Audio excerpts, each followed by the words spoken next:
Robinson. I attend AC Flora, and I'm planning to major in geology at the College of Charleston. Good job.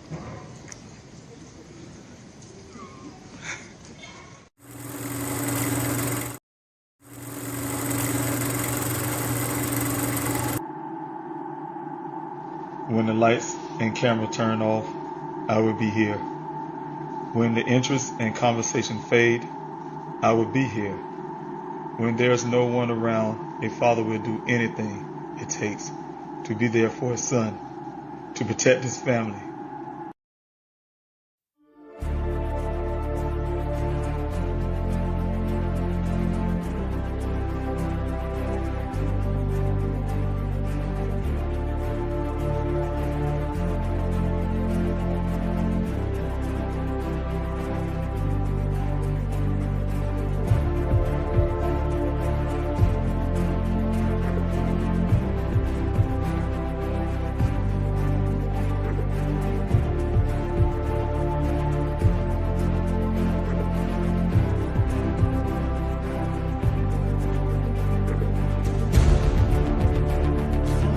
David.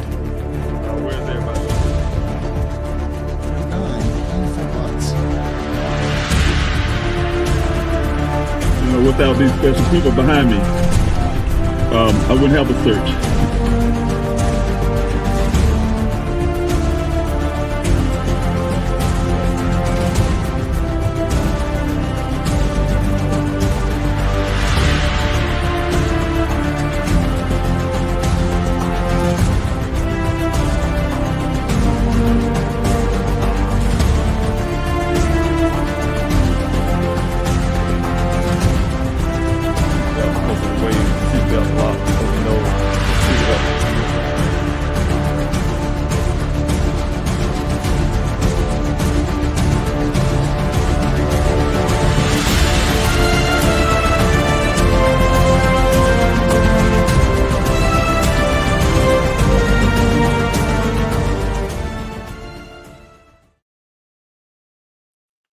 Good evening, everyone. Thank you for being here this evening. Happy weekend. Happy Friday to each and every last one of you that joining in with this live stream. Something I'm doing weekly again. But just want to say thank you so much for being here. I truly appreciate you. I hope you all are enjoying your holiday season. We just had Thanksgiving. We are going into the Christmas break as well as New Year. Just want to say, this is the time of the year, regardless of your ideas of what the holiday represents to you. I can't say it's an opportunity for families to get together, to spend their time. Many of us get days off from work. A lot of people get the opportunity to travel to states they're probably originated from, or going abroad to other families that they haven't seen over the years, who have probably moved to another country or another state. But ultimately, like I said, just an opportunity to get with your families. I think that's the most important thing you can do, especially in today's time. You never know how life will turn. I often like to say, even in our situation, my family, never would have thought we would be going through this. I would be making videos and doing live streams and fighting in the desert and, advocating and everything. Because my son went missing. So we take those opportunities and spend that time with your family, which is important. I love family time, and I look forward to being able to see family members, especially ones, like I said, that you haven't seen in a while. Again, I'm David Robinson. I'm the father of geologist Daniel Cornelius Robinson. My son Daniel, geologist, scientist, brilliant young man, entrepreneur. What else can I say? He's just a great person. Has went missing on June the 23rd of 2021. Since then, I have been advocating, fighting for him. We want to bring him home, so I would not let go. I would not let my foot off the pedal. We know that a lot of times, we keep fighting, we keep pushing, we keep looking. We can bring a loved one home. I'm a witness to that. I have a friend of mine had a daughter that went missing at the age of 16 years old. At 18 years old, she was at 16, but at 18, she came back home. She was able to come back alive and well. The mother, she stayed persistent. She didn't give up. She was out there speaking. She was engaging. I mean, just part of every aspect of finding her daughter, and it paid off. So I'm looking forward to the same results for Daniel. I'm just going to keep pushing and keep, keep doing that. I believe in. I'm a guy that believe in. I have faith. I believe in hope, and I believe in my faith. And my faith is based on my actions. My actions to do everything I can to fight for my son, including right here on the bottom of the screen or the top of the screen. If you're on Instagram, you'll see the tip line, 844-602-0660. If you know any information, you have any information about my son, geologist Daniel Robinson, that went missing in Arizona, Sonoran Desert while working, please utilize this tip number. There's also a phone number I can give you that come directly to me, 803-200-7994. If you have any information, any kind of information, anything that you know that will bring Daniel back home, I ask you, after all these years, to please utilize these numbers, utilize the resources, the way you can even hit me on inbox of social media to give us some closure. Something that you say or would probably get us closer to find out what happened to my son. Utilize the number that you see on the screen, and you can be anonymous. If you're talking to the live operators 24 hours, 7 days a week, you can remain anonymous. If you don't want to talk to anyone at all, just like it says here, you can text the word TIP, TIP, to the number, and you can still remain anonymous. A form will come up so you can fill that out. You still can remain anonymous. Again, my son, he's a native of Columbia, South Carolina, born, raised, and he's went to school to the College of Charleston to pursue his career in geology, graduate honors. He decided to take that out to Arizona to live his life, to start his dreams off, to start off the work that he wanted to do, the things he wanted to do, become a millionaire before 30, and etc. So he went missing. You're missing doing the job that he loved, in a state that he loved. Being in Arizona for a geologist is great. He get to see all the I like to say pretty rocks and things, and he knows exactly where they come from and all this kind of stuff. So from the science way, and so that's Daniel. Also, to give you a little bit about the personality of Daniel, very friendly, family oriented, has a lot of friends. People I've run to a lot of times, even on social media, was always give me good words about Daniel. Hey, I know that guy. I I hung around him in college, or whatever the case may be. Everyone had gave a great report about Daniel. Speaking from a family standpoint, I say the same. My son, he's has a big heart. He loves his family. I often tell you the story that I just stick on. There's many other stories, but I will stick on the one where he, even during COVID, he traveled to see his grandparents, stay outside the window, talk to them outside the window, because no one knew at the time knew much about COVID. But he was out there just to see his grandparents, and that's what I'm saying. He's the kind of person who want to be around his family, love his family. We love him back. He's well missed by me and his family. I missed my 2-hour conversation with my son. His inquisitive nature. He's really proud of things that he does. He always asks all these questions, like I said, and his dreams and hopes and aspirations and all that stuff. I've missed that. I even miss some of the times that Daniel would irritate me, just like any parent can get irritated on certain things. And I would give anything for those moments. But to jump into what I want to talk about tonight, I told you last week I was going to go into talking about some of the things that happened at the well site. We was going to stick on to about the well site when I talked to one person in the comment section, asked about the well. Did we go and look into the well? So tonight I'm going to kind of brush over, do a little speeding up on the video, because going down to that well takes a long way down. We have one well that was 500 feet. The other one is over 1,000 feet. And so it takes a while to get down. So I will go, you'll see me kind of fast forward on the video, but I want to talk about that video again. I did it before when it was fresh and new, when I had the company come in and go down in these wells. I was really disappointed with the Buckeye Police Department at the time. And I did say I was going to do this too as well, and say Buckeye Police Department. I'm really trying to honor the good officers that's out there doing the good work, the good departments that are doing all the good work. But I had to be specific, like one asked me, requested, not to make it sound like I'm saying all law enforcement, but the Buckeye Police Department. I was disappointed with the way they assessed the well that was that needed to be searched. We had a well that was told to me and my family that Daniel was last seen, and then there was another well that was north of that that matches what Ken said, 1 mile west, 2 mile north, where the actual well site should have been based on his word, and then the other was based on Daniel's job. So those both needed to be checked out. They was in close proximity. Like I said, I was really disappointed with the way Buckeye Police Department handled that. But I didn't put it in the atmosphere of the social media and also the news, is because I didn't want to, like I say, appear to be anti-police or something. But I was very disappointed. Very disappointed. They utilized at the time. It was called Arizona Posse or whatever they call themselves. Came in with a camera to look down in the well under my request. Look down into those wells. One, they didn't do at all. They didn't really pull a full attempt to have this company to remove that device they had on it at the time.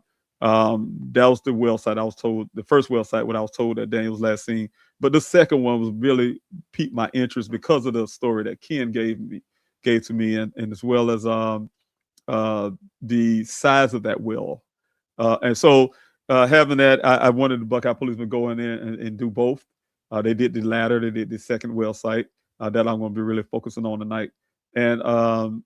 And when they did so, like I said, with the Arizona Posse folks, they had a camera that wasn't submersible. They just hit the surface of the water. Was really upset that the camera touched the water, and it was like, "Oh well, Mr. Robbins, that's it." I went as far as in forcing them to bring what they call a cadaver dog. Yeah, I argue the point if it really was a cadaver dog, but they said they brought the dog, and I did see the dog. But what also I had demanded also along with this going down in that well with the camera that I thought they would submerge and go down into, that they would first put air down in that well. And what they did is has a kind of fan blowing, but I wanted some air shot down into the well to make whatever scent come up, and then bring the dogs and see if they, say if some human remains there, right? And so they did bring this, like I say, a fan, but I'm not sure that was the proper way of doing so. Not criticizing the work, but I'm criticizing the fact that they did not go down in the well below the surface of the water, but yet went to that surface of water and say, Mr. Robinson, you should be satisfied with that. And I wasn't. I wasn't, because I know things sink. Water's buoyancy is great, especially in salt water, but that's fresh water. And also the fact that, people wear things down. And so I waited till after they left. I didn't say, I pretty much told you guys that the Buckeye Police Department did so.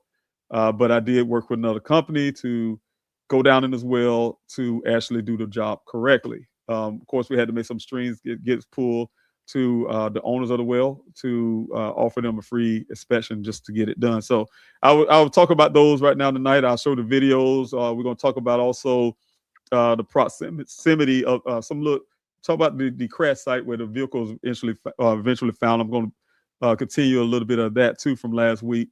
One thing I wanted to point out this week is the fact we kind of skip over when we talk about that crash site. I like to call it the crime scene.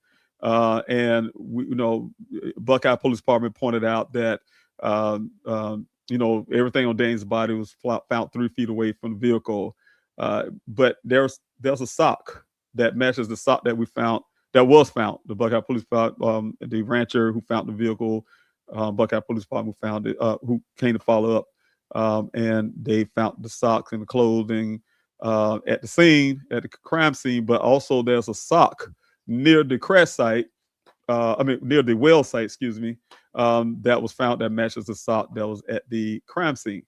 And the sock, when the sock was found near the well site, that was well after everything was taken from the crime scene, right? And so my investigator found those things. So while I was out searching, doing our weekly searches. So I will talk about that. I'll show you pictures and stuff for that. And let's see what else. I'll make sure I'm not missing anything. This week, I want to just implore you, because I didn't get the content up that I really wanted. I wanted to talk about also include some family stories, like I do on the live streams, tell you about someone going missing. I know here in South Carolina, we had like 200, I think it was 235 people missing in February. We now, I think, 581 just in our state alone. We have 600,000 Americans go missing every year, around that much. And we have over 3,000 people, Americans go missing every day in this country. Over 2,000 of them are children. But of all missing American cases, 40% are people of color. And with Black Americans, we only make 13 to 14% of the population. That is something that's happening, that I know we have all the noise about the politics and someone drowning all the energy out the air of things that's actually happening on the ground to everyday Americans. So we want to make sure we talk about that. So what I'm saying is, if you all can find a family story, please share it, because we can't get it on the air. You can't get it in the news cycle. So everybody's relying on you to share their stories, especially the podcasters. If you listen to me now, I've worked with a lot of you. I worked with a lot of content creators. And so, share these stories and get these families on the air and let them tell the stories, because that's important for us. It takes the right and only one person to hear the story and actually get some assistance for the family. So, and a lot of times it helps with some of these nonprofits that's out there. They hear about the stories, and they go out there to help these families search for the missing loved ones. I had my share of the Black and Missing Foundation was one of them. The only foundation that came out to help in Daniel's case. Even sent drones, donated. You name it, to help with the efforts to find my son. So again, they're out there. So it takes people like you to share. Before I go again, I'm going to put the comment section in. I want to say thank you to everyone who's joined in. I saw a lot of you on Instagram. Of course, I can't get you on the screen. I can show you a little bit of what you look like to me. It's like this to me when I look up on the screen, but to get you at your comments actually on the screen, I won't be able to do that. They still haven't worked that out. StreamYard and also Meta. So I want to say Victory Bud, thanks so much for being here. And I know what I was going to say too. After I finish everything said and done tonight, when I show you all the videos and we go through stuff, I'm going to do a short Q&A. If you have any questions at the end, I'm going to go through the comment section really quick, and I'm going to only look for questions. And when you have questions, please put the capital letter Q question. Even if you're on Instagram, I'll do those too. I might, but I put on screen, but I'll do those too. Once I finish doing all the videos and stuff, I'll say, hey, look, I'm going to the Q&A section. When I do that, I need you all to put a capital letter Q, the word question, or a big question mark before your question, because like I said, I'm gonna be going down it really quick, and that's all I'm gonna be looking for. So if you have that on there before your question, then I can identify it as your question, and then I would put it on the screen if you're on the other social media platforms, and if you're on Instagram, I'll just go ahead and read it out. But we'll go through your questions. I'll go through your questions and answer those as best I can, and get as many of the questions I can before I jump off the air. So thank you, everyone. Thank you, Tracy, for being here as well. Good evening to you. Green Light, thanks so much for being here. Hi to you. Doing well, doing good. Thank you so much. Yes, meditating or talking. No, I don't do that. No, I don't do the psychedelic mushrooms and magic mushrooms. No, none of that kind of stuff. But meditation is good.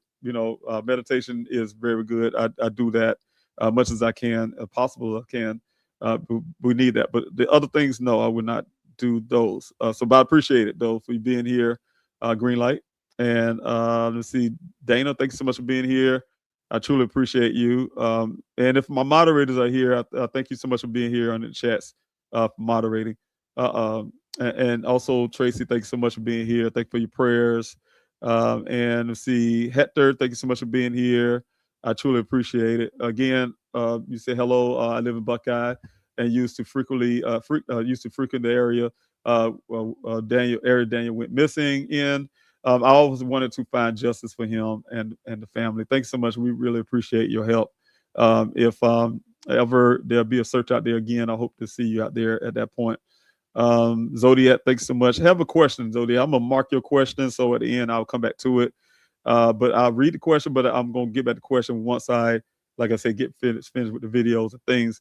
when you had recovered your son's Jeep in that ravine, had you checked to see if Daniel used a special key on the roof panel to get out during the crash. I have only seen that vehicle twice, and I want to answer that question, but I'll answer the question like I said at the end. I was just about to jump on it, but once I get on that roll to answer questions, hours have passed just like that. So, Zodiac, I will come back and I'll mark your question. I will come back to your question at the end of this, videos and things I want to show tonight. Who else I have? PM Channel, thanks so much for always being here. I truly appreciate you.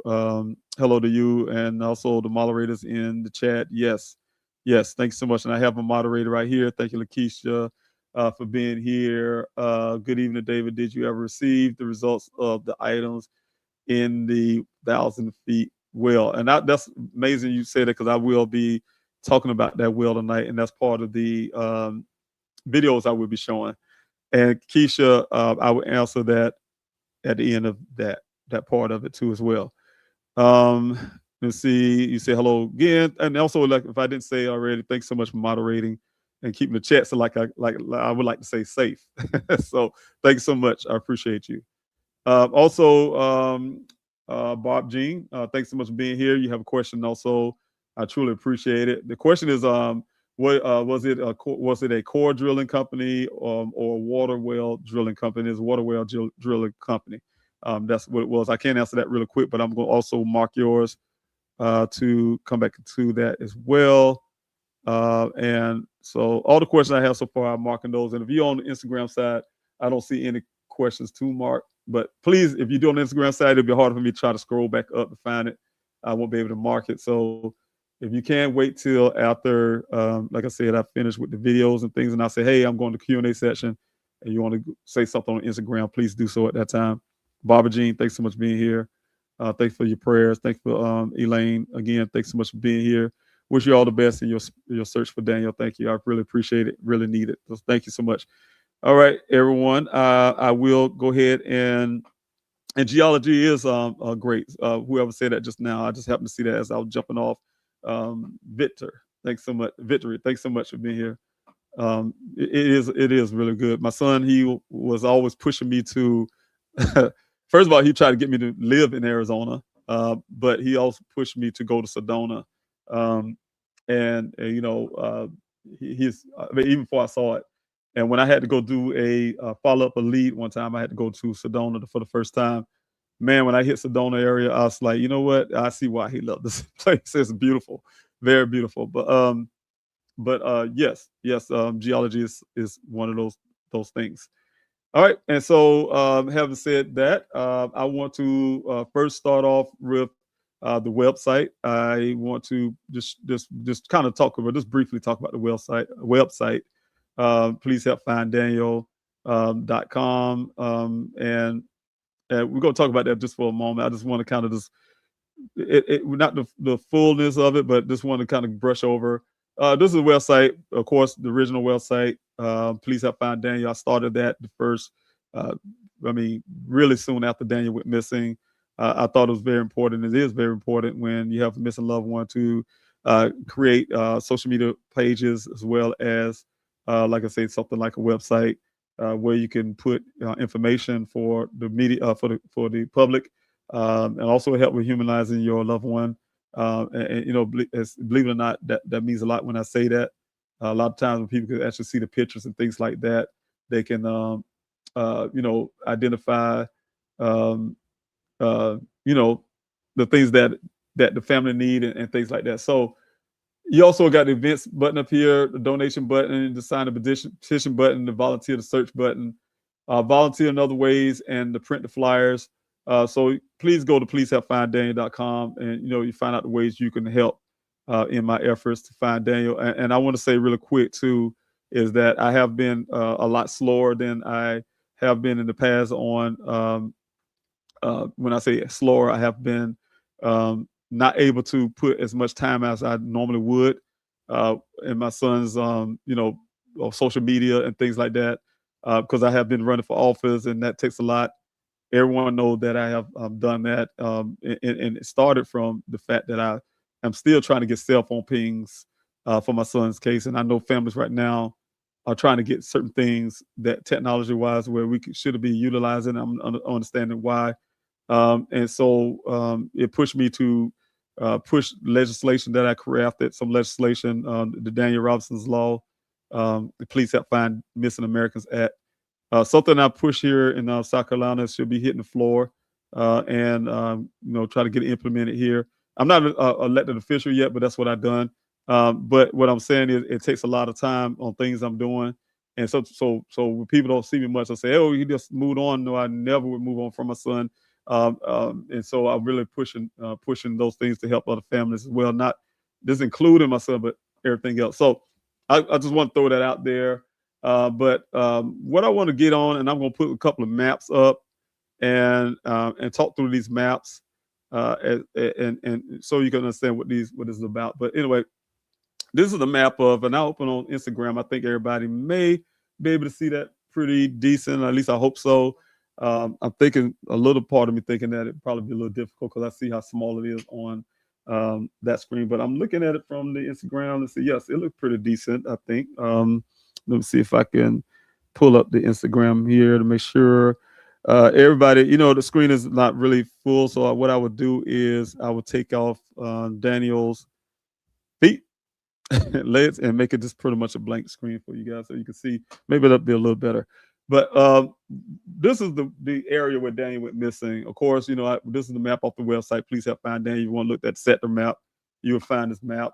But I want to point out a few things on this map. It didn't look like this at first. Of course, this is a whole development that was built. And the reasons why Daniel then was out there in the first place was to, you see the website here. I'll see if I can make this a lot bigger. But you see the website here, website here. And all of this was desert. Everything was desert. You didn't have any roads here. You didn't have the development here. But they wanted to do this. They wanted to put a new community here. It's called a smart city, Howard Hughes Corporation. I could give you the all ins and outs about it. But they went out to this area to assess the groundwater. This groundwater at this well site that's attached. Also up here is the second well site that is a well site that is attached to this groundwater that runs all the way to, let's see if I can go out so you guys can see what I'm talking about. This is Buckeye, but you come down into the city of Buckeye and around, I would say, Broadway, all these areas here is areas of Buckeye, but the groundwater runs all through the Buckeye area, to make a long story short. And so Daniel's job in Nature's New World, Nature's Southwest Groundwater job is to assess the groundwaters in this earth, right? And if it can sustain and really support this community that they want to build. So there's a lot of things we can talk about the water. I'm not talking about that tonight, but I can say they wanted to build this thing really bad. I think it stands to make a lot of money. So, there's a lot to that. So, of course, it's called Terra Vallis is the name of the community, but it's a smart city that they're building. Still probably working on. That's why it looked like this. Still look like it's unfully developed, but they got roads there. But this is the well site location that how I want to say Ken. Ken didn't tell me that. He told the job company told me that. That was doing the first search out there. My first public search. I followed Daniel's co-worker who took me to the spot. And since then, we call this the well site that Daniel was last seen. I really believe from Ken's story when he said 1 mile west, 2 miles north, because you go up here, this mark here is where the well site. Because once you get on this road here, you have to go to the left to get to the well site. But it was based on the T junction that was about right in this area.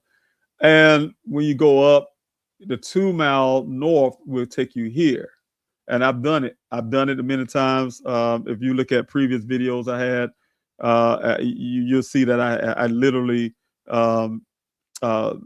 recorded the odometer and did exactly the way the story that Ken told me. And that's the reason why I say I know his story just don't add up, right?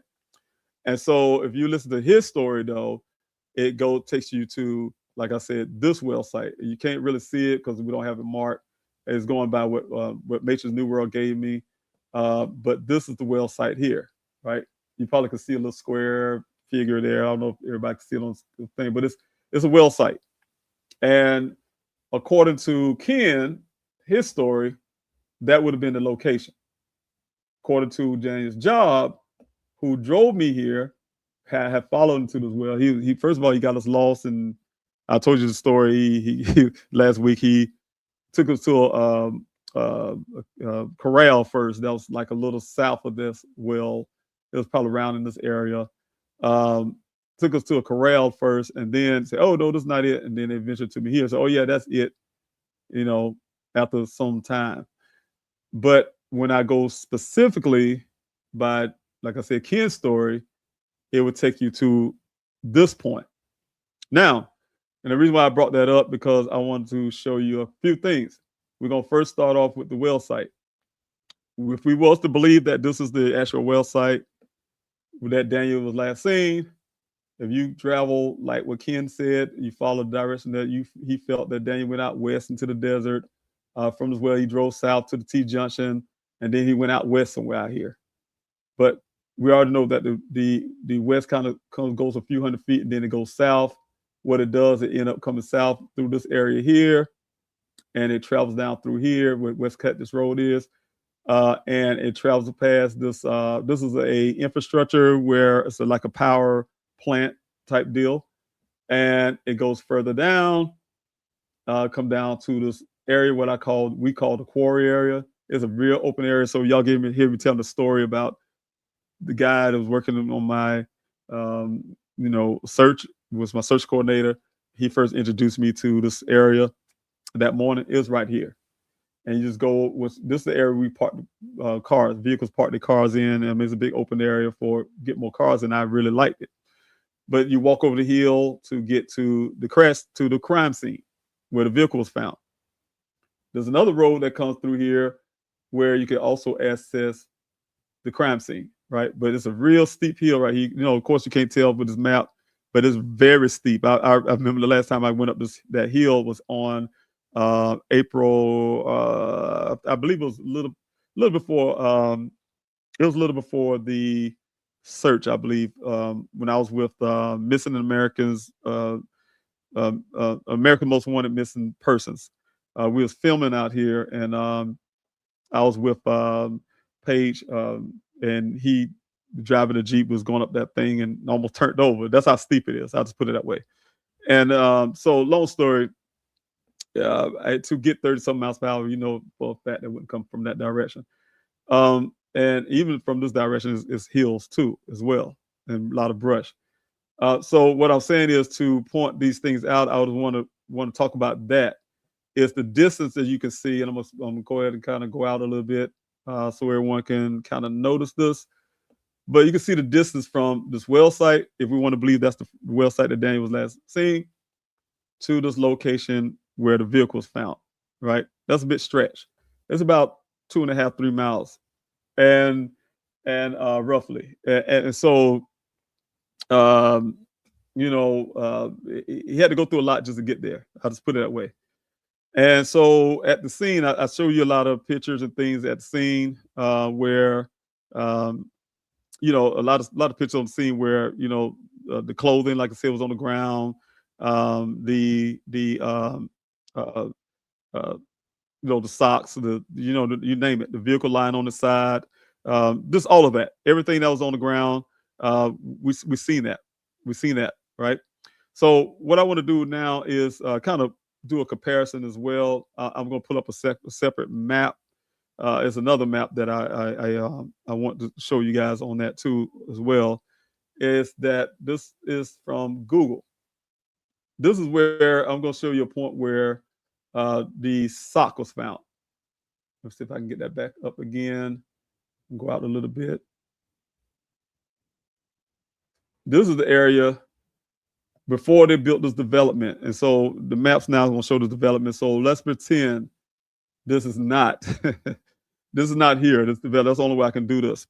And so this is the well site that we're speaking of. This is the well site. and the sock was found here. This is where the sock was found. So all of that was desert back then. All that was desert, no development, no nothing. So the proximity from the sock to the well was here. Then when you come down further down, then you have to say from sock all the way across here to the end of where this quarry is to where the vehicle's found, right up in here, somewhere in this, approximately in this area. So we had to ask the question why the sock was found here that matches the sock there from the crime scene. Law enforcement don't want to address that. The other part is, again, we look at this well site. The other well site is located here, the well site that matches what Ken's story says. So I want to go back in and I will talk about that tonight a little bit because I just want everybody to understand certain things, certain points I have when it comes to the way I understand Daniel's story, where I understand what law enforcement gave my family, the story they want us to go by and just take what the word I want to use, just take their word for it, right? Without question, without common sense, those type things that I think really matters when you have to have transparency and all those kind of things. So we're gonna go to some pictures. I'm gonna throw the pictures on up there. This is trial and error. So hopefully everything work out the way I really want it to. So here we go. This is the sock. My investigator found the sock when it was, I think it was after the vehicle was found. I hired my private investigator. I think of about a week or two, roughly. My investigator started. Him and his team started coming out to the search with me. They came out a few times out in the desert themselves. Of course, you guys, it's very expensive. I had to pay for backhoes and all kind of things because what happened is, I'm gonna give you a little backstory. Before the sock was found, we were finding areas where it was freshly dug up areas and covered back up. So my investigator at the time was in close proximity to the well site, and that's all we had to go by at one point. And then also the crash site, and then 11 additional miles and all that stuff we found. But near the well site, there was, like I said, some dug up spots, and so of course I had to rent out some equipment, some construction equipment. Everything was cost on me on my behalf. It wasn't, of course, you guys, thank you so much for donating. So it helps me with a lot of that kind of cost. But we had to go use backhoes and stuff like that, dig up these holes and make sure that nobody buried somebody. And plus two, we had at the time, we had found other clothing items on the ground in the same manner that Daniel clothing. And I'm saying, you guys, you don't hear this from law enforcement because Buckeye, again, let me correct myself because I told law enforcement I would do this. The Buckeye Police Department was purposely, in my opinion, cherry picking what they wanted in their report. Because if it didn't fit their narrative, they're not going to tell the public that. They're not going to even put it in their report. They're not even going to investigate it. And so we, at the time, we had things going on in the desert when we were searching. We were finding human remains. We found some clothing items on the ground in a pile, similar to what was said Daniel clothes was found. But it would belong to a heavier set guy. I'll say roughly the person probably weigh about 250 to 300 pounds. But it was a male clothing on the ground in the same manner. Everything from the person was wearing, from the underwear down to socks. So at that point, we were feeling that maybe some type of serial killers out there, and Daniel was a victim. And so later in the scheme of things, we're searching, and I could show you more pictures. I'm not, because this is a part of the things that I'm still utilizing to investigate my son's disappearance. Buckeyes don't even care about even having these things. We gave it to them, and they're not utilizing them. But anyway, this is the coordinate. I have the coordinates. Of course, I showed you guys on that map. But this is where the sock was found that matches the sock from the crime scene. And I showed you the area. But anyway, to give you a little closer view of that, if I can give in that. If you remember from the crime scene, the picture of the sock, I wish I would put that up. The probably comparison so you can see the two. You can really identify them as being the pair to the other, right? And so I put that up to show you that part, but also to show you the second well site that I wanted to go in to. But this is from my drone footage. I took a drone to the second well site that we were speaking about at first. I think I put the wrong one up. The first well site, that's what I want to go at. The first well, this is from the first well site. And I will show you guys the reason why I wanted to look into the well. Because after I seen all of this stuff going on, I was asking law enforcement to go in the well and make sure nobody did something to my son and threw him down in the well where he was working. And they didn't do it. They refused to do it, I guess, or didn't want to do it, or whatever the case may be. But it took a lot of pressure. When I say Buckeye finally went to put the posse, or whatever they call those areas, on the posse people to put that to the second well site, not the well site I'm about to show you, that they saying Daniel was last seen, but the other well site that was north of that. When they did that, it took pressure for them to do it. They didn't want to do it on during the time when we need them to. They did it on the off day of the week. Myself and I took Larnell Farmer. He's a friend of mine. He's a ex-police officer. He was the West Valley NAACP president. He's also a board member of the Daniel Ross Foundation, and like I said, a friend and part of the A-team. And so I took him with me and another law enforcement officer who's retired as well. And we met Buckeye out there to see them do this work that I asked them to do. Also that day, they supposed to have gone to to this day they haven't done it, a prospect mine, a mine that was unmarked that we found is a vertical mine that goes straight down into the earth to have that searched by BLM, the Bureau of Land Management. They haven't done that to this date. Excuse was that the rocks around it will damage their tires on their side, UTV. And so a lot of stuff costs money, right? So I had to be very careful with donations I get and everything else to try to make sure my operation is still going. And some things I just couldn't do, and so I had to try to lean it over to law enforcement who wouldn't do it. So that put a bit of taste in my mouth. But the thing is, I'm saying to the first well site, for you all to understand this, I want to show you the well. We're going to go down the well. I'm going to show you how deep this well is and how clear it looks. The thing I want to point out to you is this first well site where they say Daniel's job, say that's where Daniel was first missing, that he went missing from. And then I'm going to show you the well, according to Ken's story, the 1 mile west, 2 mile north, that would take you to the second well site that's north of that first one that Daniel Job said he was at. And you'll find all the stuff that's in it that shouldn't be there, right? And the person who had done this work for me, the company, he done this for many years, and he said those items should never been in there, and he got suspicious that somebody was utilizing that to cover up something, right? And so I will show you that one too, that video, but we're gonna go through the first well site first, and then from there we'll go to the second well site. First well site, where again the Mason New World said Daniel went missing from. That don't match Ken's story, but it matches what his job gave me. So what I would do is go through this real quick with you all. So I'm gonna make it a little bigger so those who can't. This is going into the Trillium well site. That's number one. Trillium is a company that was buying up the land out there at the time. We had I'm trying to think of the other one.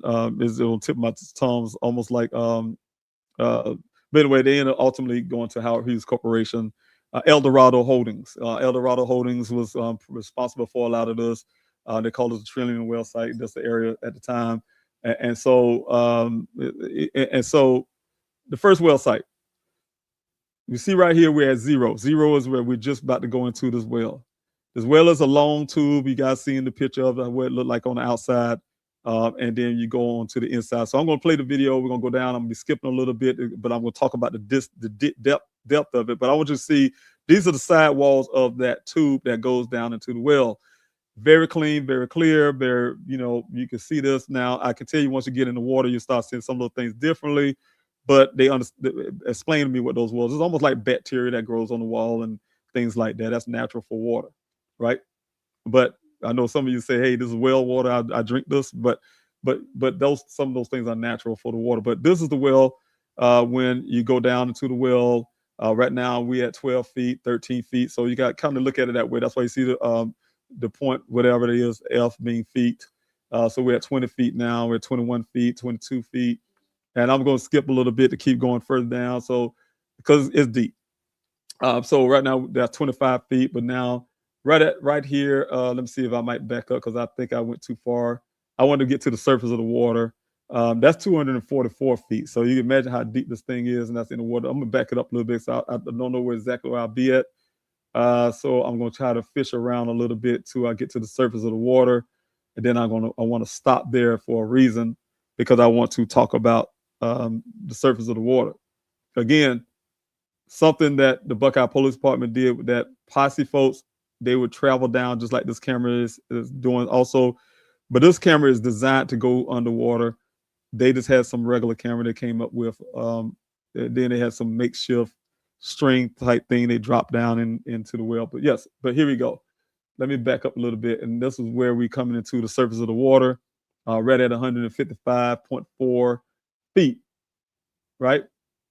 So 155 before you even hit the water surface. That's a lot. That's very deep. 155 feet before you even hit the water surface.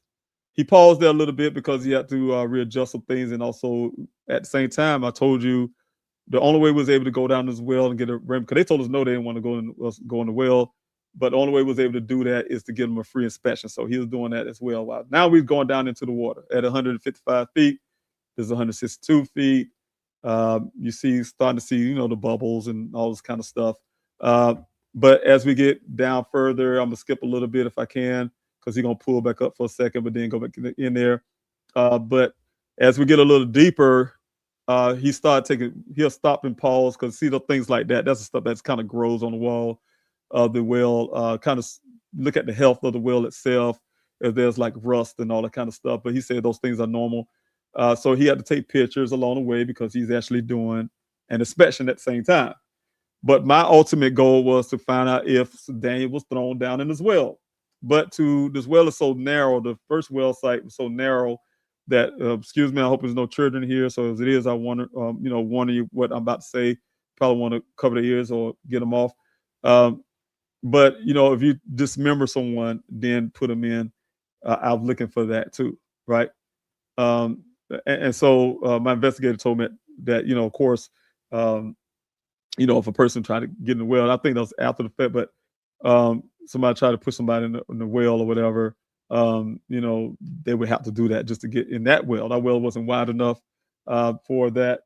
So, of course, we're right here at 178 feet. Of course, he's showing some of the things on the side of the walls because, again, this is an inspection. So you'll see what that looks like. And I'm telling you again, you guys, this is drinking water from a well. And let's see, we're at 185, 81. We'll go back and go a little further. And I'm trying to get down to the bottom well so you guys can see how if you go straight down, you don't see any obstructions. It is straight. Of course, you see little things floating around because, as he's going down, he's disturbing stuff. The things that like I said on the side of the wall. I'm just trying to get down to the bottom. It's about 500 feet down in this well. 210 where we're at now. Still continuing to go down. Every so often, like I say, you have to pause, check the side of the wall, do his job, and then keep going. So I'm going to keep going down. I'm going down a little bit at a time so you can see that going down is clear. I mean, clear, the water's clear, as if when I say clear, you don't see anything in this well, right? So we're getting close to halfway midpoint or a little over midpoint of this well. He stopped again and he got to look and do all these little things he does. But if you look at the side walls, you don't see nothing but those, I think you call them like almost like barnacles in a way, but little things down in on the side walls. Let's see if I can go a little further. Of course, that's an inspection still. It's the same thing. It's always going to look the same all the way down. And this is the area right here too where the groundwater actually come in at. That's why you see the little ridges here. It's like little spaces where the water, because underground streams, it flows into that well through those little grates or whatever you want to call it, openings down in the middle. And so he's doing that to check this well. And believe it or not, old as this well is, he says it's in good shape.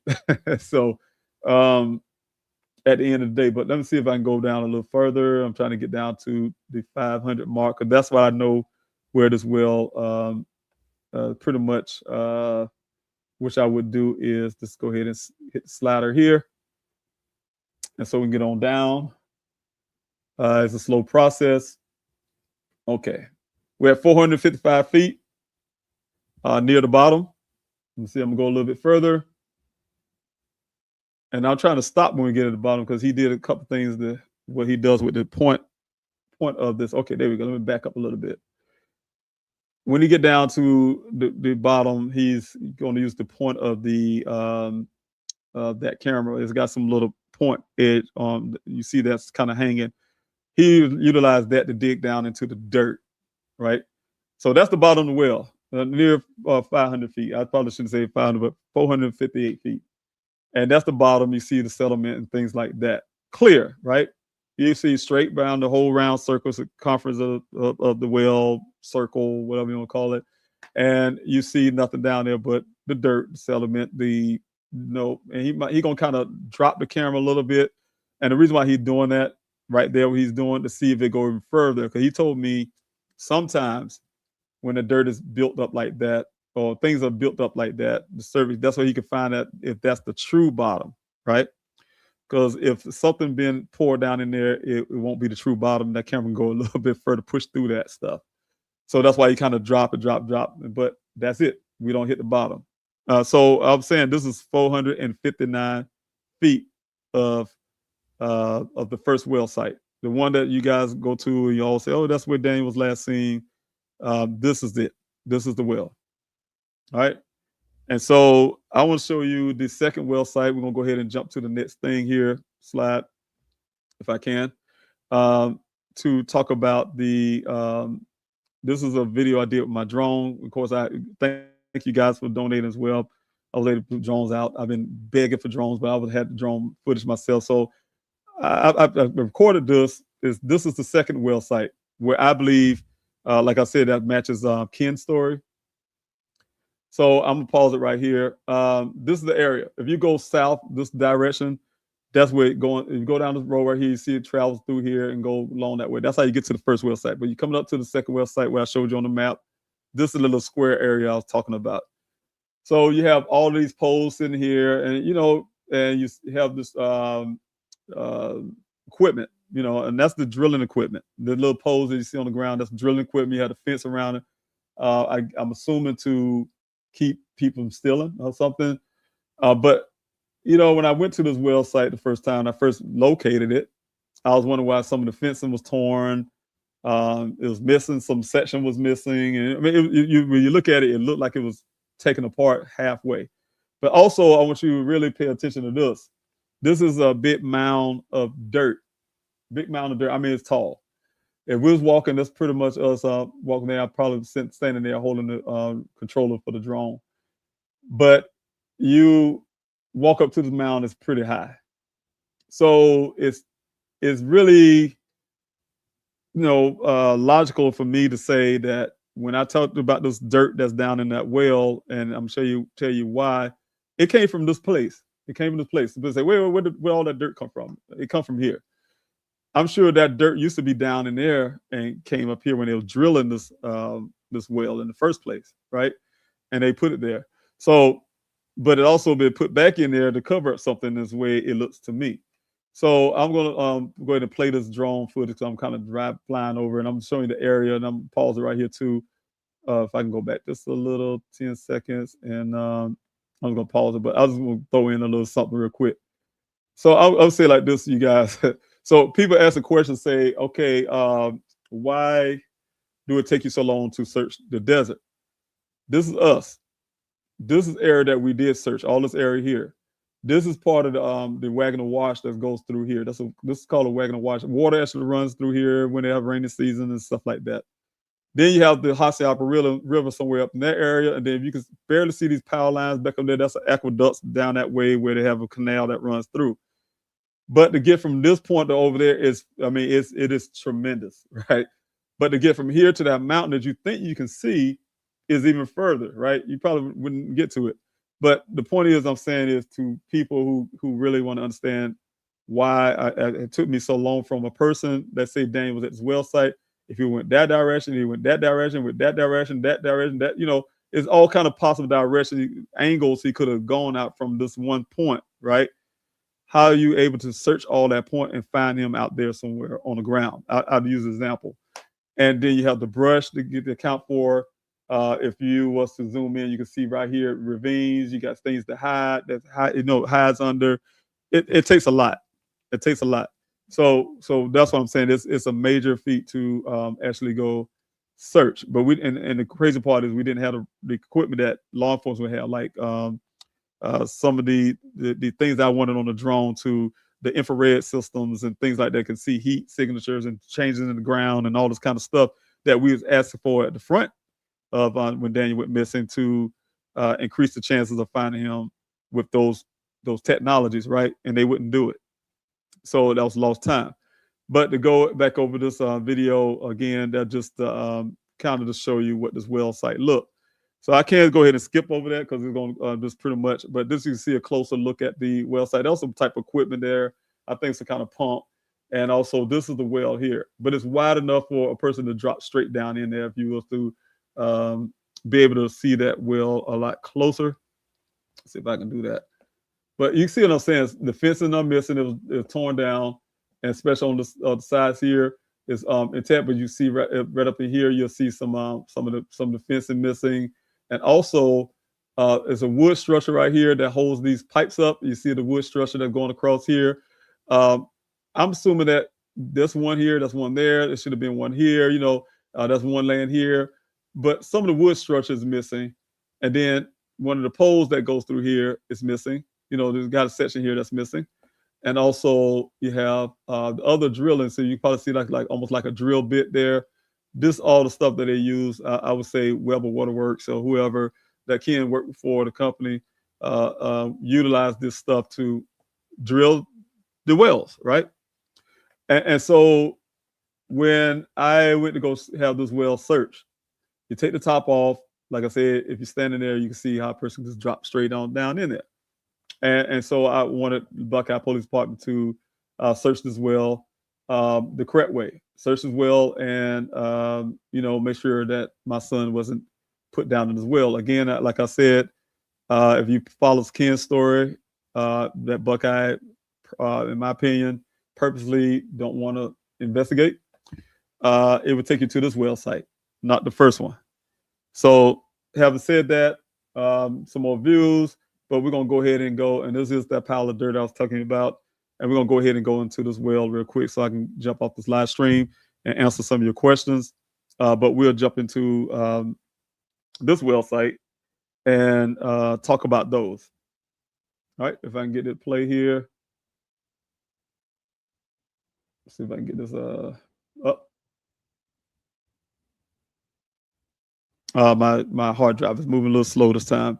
But while it's going up, I'll talk about that. But like I said, I wanted to make sure that we're putting that up for you guys. Let me see if I can get this going. Now jump back on that. But yeah, just want to go ahead and put that out because that's the important part of the case. Just getting Buckeye to just follow the leads. They'll be really quick into the public and say, well, there's no more leads to follow. There's no more leads to follow because you're not looking for the leads. You're not following the leads that's available to you. And that's the problem. And so for me and my family, that's what we're arguing when it comes to getting law enforcement to do Daniel's, to investigate Daniel's disappearance properly, to actually fight for, to look for these leads that's out there. So we do have the leads. It's just that we need to get law enforcement to follow up on those leads. And so having said that, let's see if I can get this up again, get it going. Let's see here.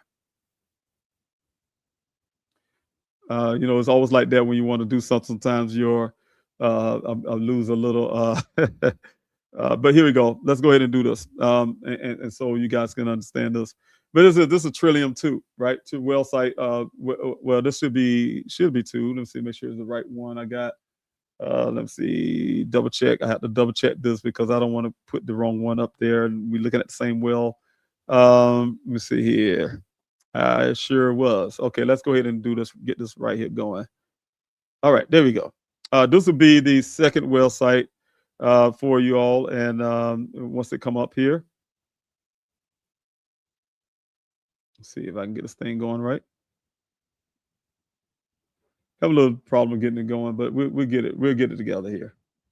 But the second well site, like I said, I just want to show you how, first of all, how deep it is, and then you can remember the first well site, and I want you to remember how when I was speaking about it, how clear when you take that well site and you look how clear everything was when you're going down. There was no obstructions. We did see again. Let me see. I think I got it now. This is the second well site, but let me pause real quick. But you did see how it started off really clean. It should look that way all the way down to the surface of the water, first of all. And then once it get past the surface of the water, you see how the other well site was. It should, how I want to say, it should be, the little stuff on the side of the wall, the barnacles or whatever you call them. I'm trying to think that was the name or something he told me, but it's natural. It's natural for that type of. But they also said they look for metal-eating bacteria, and so that's the concern that he was looking for in that inspection. So we're gonna go ahead and go down as well, and start off the right way. 0, we're at 0 feet. We're down to 1 feet. We're down to 2 feet. But he's gonna to save you guys some trouble. This one's gonna be a little longer. That's why you see it say an hour. Because he had a difficulty once we got to the water level, and I'm gonna go ahead and skip down to the water level as fast as I can. So you'll see me do little skips here to get down further into this well. And I hope my hard drive really cooperate with me. So I'm running this off my hard drive, and my hard drive is getting a little older, so I had to go ahead and get that swapped out as well because I see it slowing down in its movements. But definitely while I was doing that, we're going to just keep trying as best to get down as far as I can in the well. You see how it started kind of a little rusty looking in a sense as you get down to what this is 38 feet in that well. Let's see if I can keep it going. Let's see. All right, well, now we're at 72 feet. And let's see, I'm trying to guess this distance. And if I have to back up, I would back up. But I want to get to the water surface, and we're going to talk about the surface real quick.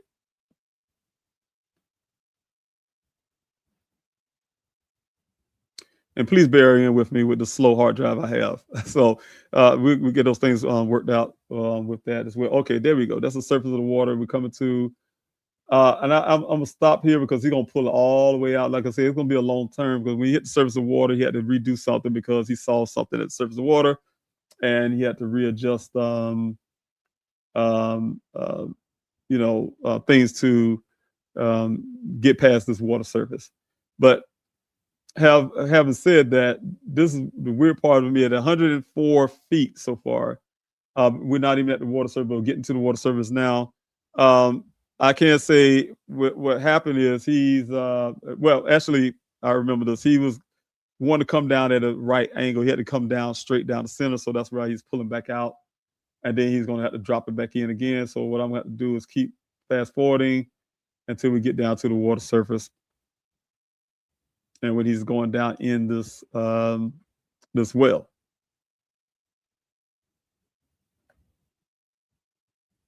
But I do see your comments there, everyone. Those who are following, I really appreciate you being here. I have over 252 people watching right now, so I really appreciate you joining in on this live stream.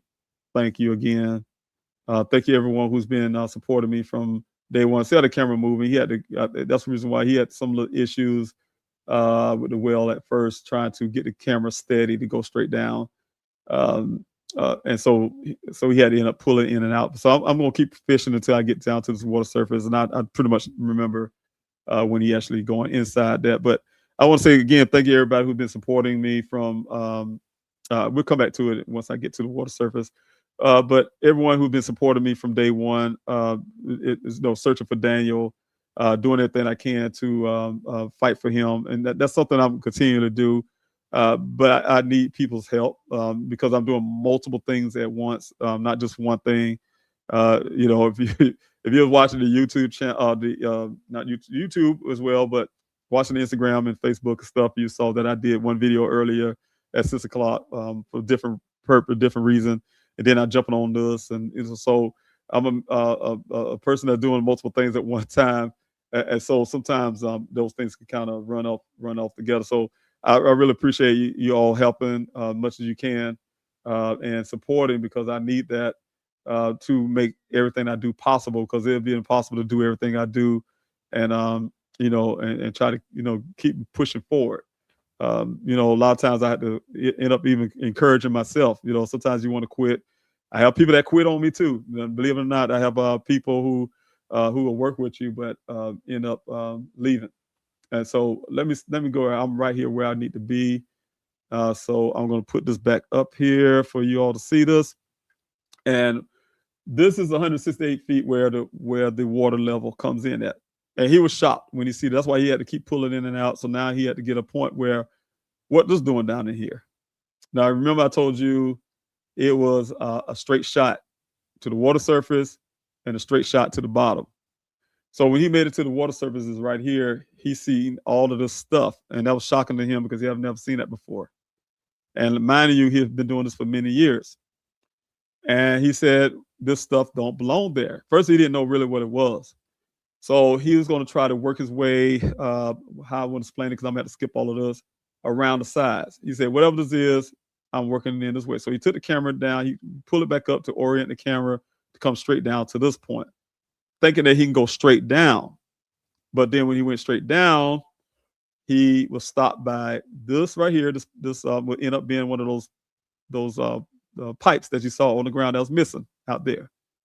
That was what it turned out to be.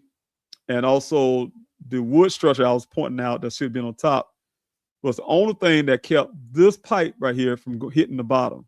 So I will explain that to you. So what you have to do is, to understand it, is you have to make it to the bottom first, and then work its way backwards and say what happened first. So what happened first is at the bottom, then it works its way up to what happened last. And what's going to end up happening is this right here is going to be what happened last, right? So so to me, it's a way to seal the well site, so whatever's at the bottom couldn't be found. That's the way I took it. And so that's hindsight. This is hindsight. But at the time I was out there with him putting his camera in. He had this big screen. We was watching this thing while he was doing it.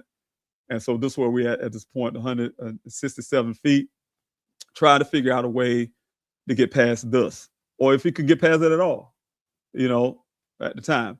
So he couldn't get on the side. So now you're going to try to go through the center, right?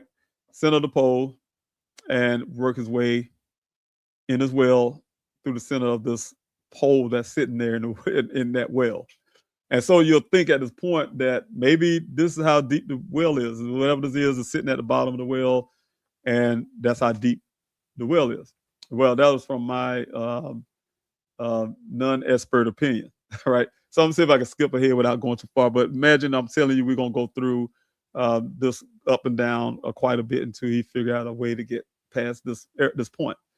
So while this hard drive is doing what it need to do, I'm going to keep trying my best to get it going, but I'll continue to talk as well. And to do something, I probably would go ahead and look at some of the comments that you all have and throw that on the screen. Okay, well, there we go. All right. So now he's still trying to find a way. He went through the center, couldn't get the center. Now he's trying to go through the side.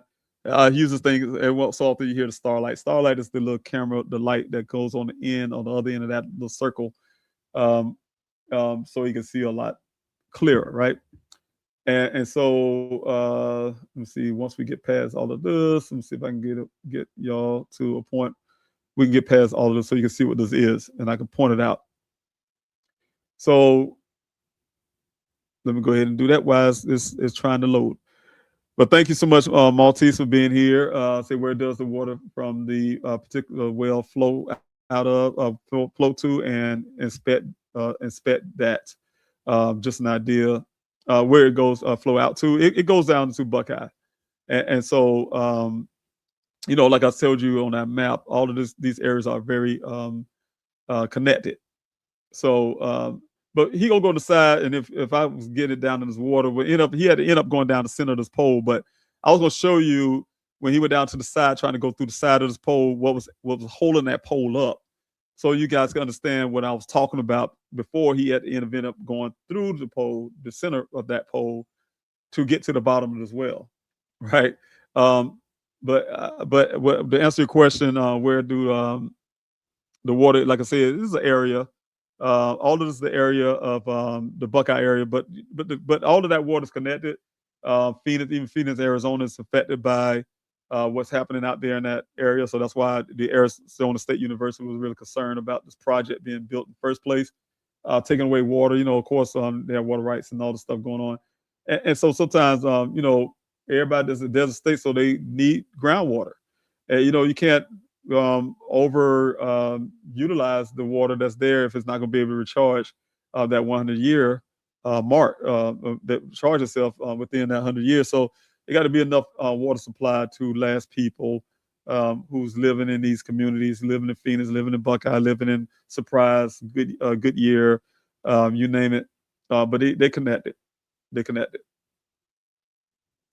He's pulling back out because I think I'm trying to get to the point where he was able to see what was holding this pole up, and I want you guys to see the wood that was holding up. It's almost like the wood is thick almost like a train truss. So if you're riding over a train track and you see the wood that's actually holding that metal up, the tracks itself, it's just like that. But it's like a smaller piece, broken up. And it was thrown down in there. I guess thought the weight was going to do it, but then that pole was thrown in it afterwards, and then that wood got caught the pole and kept it from going further down. So that's what that come from. Okay, so now what happened is I went too far. Let's see if I can go back just a tad. Hold on a second. No, he's coming back in again. Let's see if we can get this thing right. I wish this hard drive was moving a little faster because I wanted to get past this tonight. I thought it would, and when the practice run, it was running pretty good. But you know how things is when you're actually working on it, it don't want to cooperate the way you want it to do. But like I said, just the water itself. A lot of people focus on the water, say, hey, that may be some reason that Daniel ran into some issues out there, and possibly so. I still explore those things, but there's a lot of other stuff too that we need to think about when it comes to possible reasons for Daniel, going missing out there. And so see how he's getting closer to the wall. So this time I think he's going to actually make it past this point, and to be able to see if he can get past that pole from the outside, and then he had to end up going through the center.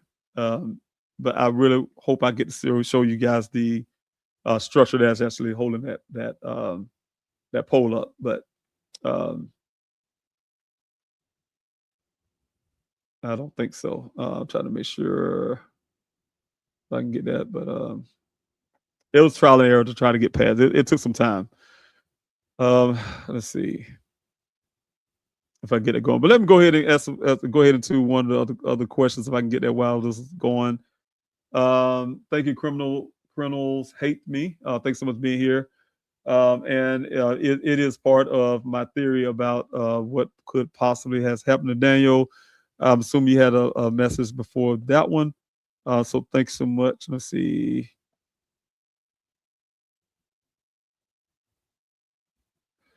You asked, okay, there we go. That's a structure. Let me pause it right here. This is a structure I was talking about. If I can go, let's see if I can go back 10. Let's see.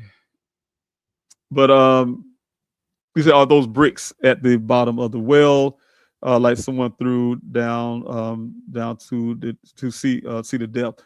And I can tell you before we went down into the well, many times while we were searching around that first, if you must be speaking about the first well site that I showed you. Yes, we're throwing things down there, and I said I even wanted to know how deep it was. And I remember a couple times we had the lid taken off and we dropped, but little pebbles about this size, but not a brick, but little pebbles on the side, just to hear when that pebble would hit the water. And you can actually hear the clean, clean, clean, clean. It takes forever, it seems like, And so to try to get an idea, we kind of figure it was about 500 feet, is to drop in Zod County, 1,000, 2, and then to get an idea how deep it was. So, and so yes, you probably would find things like pebbles and not a problem necessarily a brick, but that did kind of look like a brick was down in there. But I don't think there was too many bricks during that time before the development started. I didn't see any bricks out there in that desert. But this is the wood structure I was speaking of right here, right? It's like a train trestle thickness of the wood, right? And that's what blocked that pole from going all the way down. It got large going across like sideways, so it got stuck in there. So when they put the pole in there, the pole landed right on it and couldn't go past it, right? And so the pole is stuck there, been kind of suspended. And so that's where that comes from. So I just wanted to pause on that to kind of point that out, because he's gonna go back out because he can't get past. You see, he can't get past that. You see the pole right here, actually being stopped by that, but that still tell you how wide this well is, because you're able to get the pole in and still have a space on the sides. So now, now he's gonna go down in the center part. So excuse me, I drink a little bit of water here.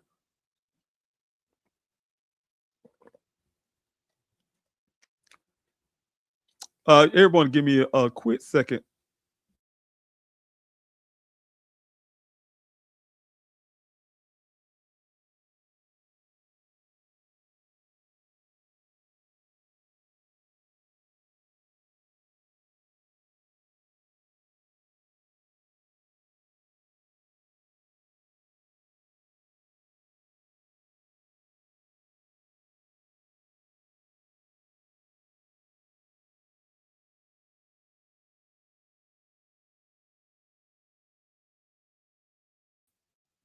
Okay.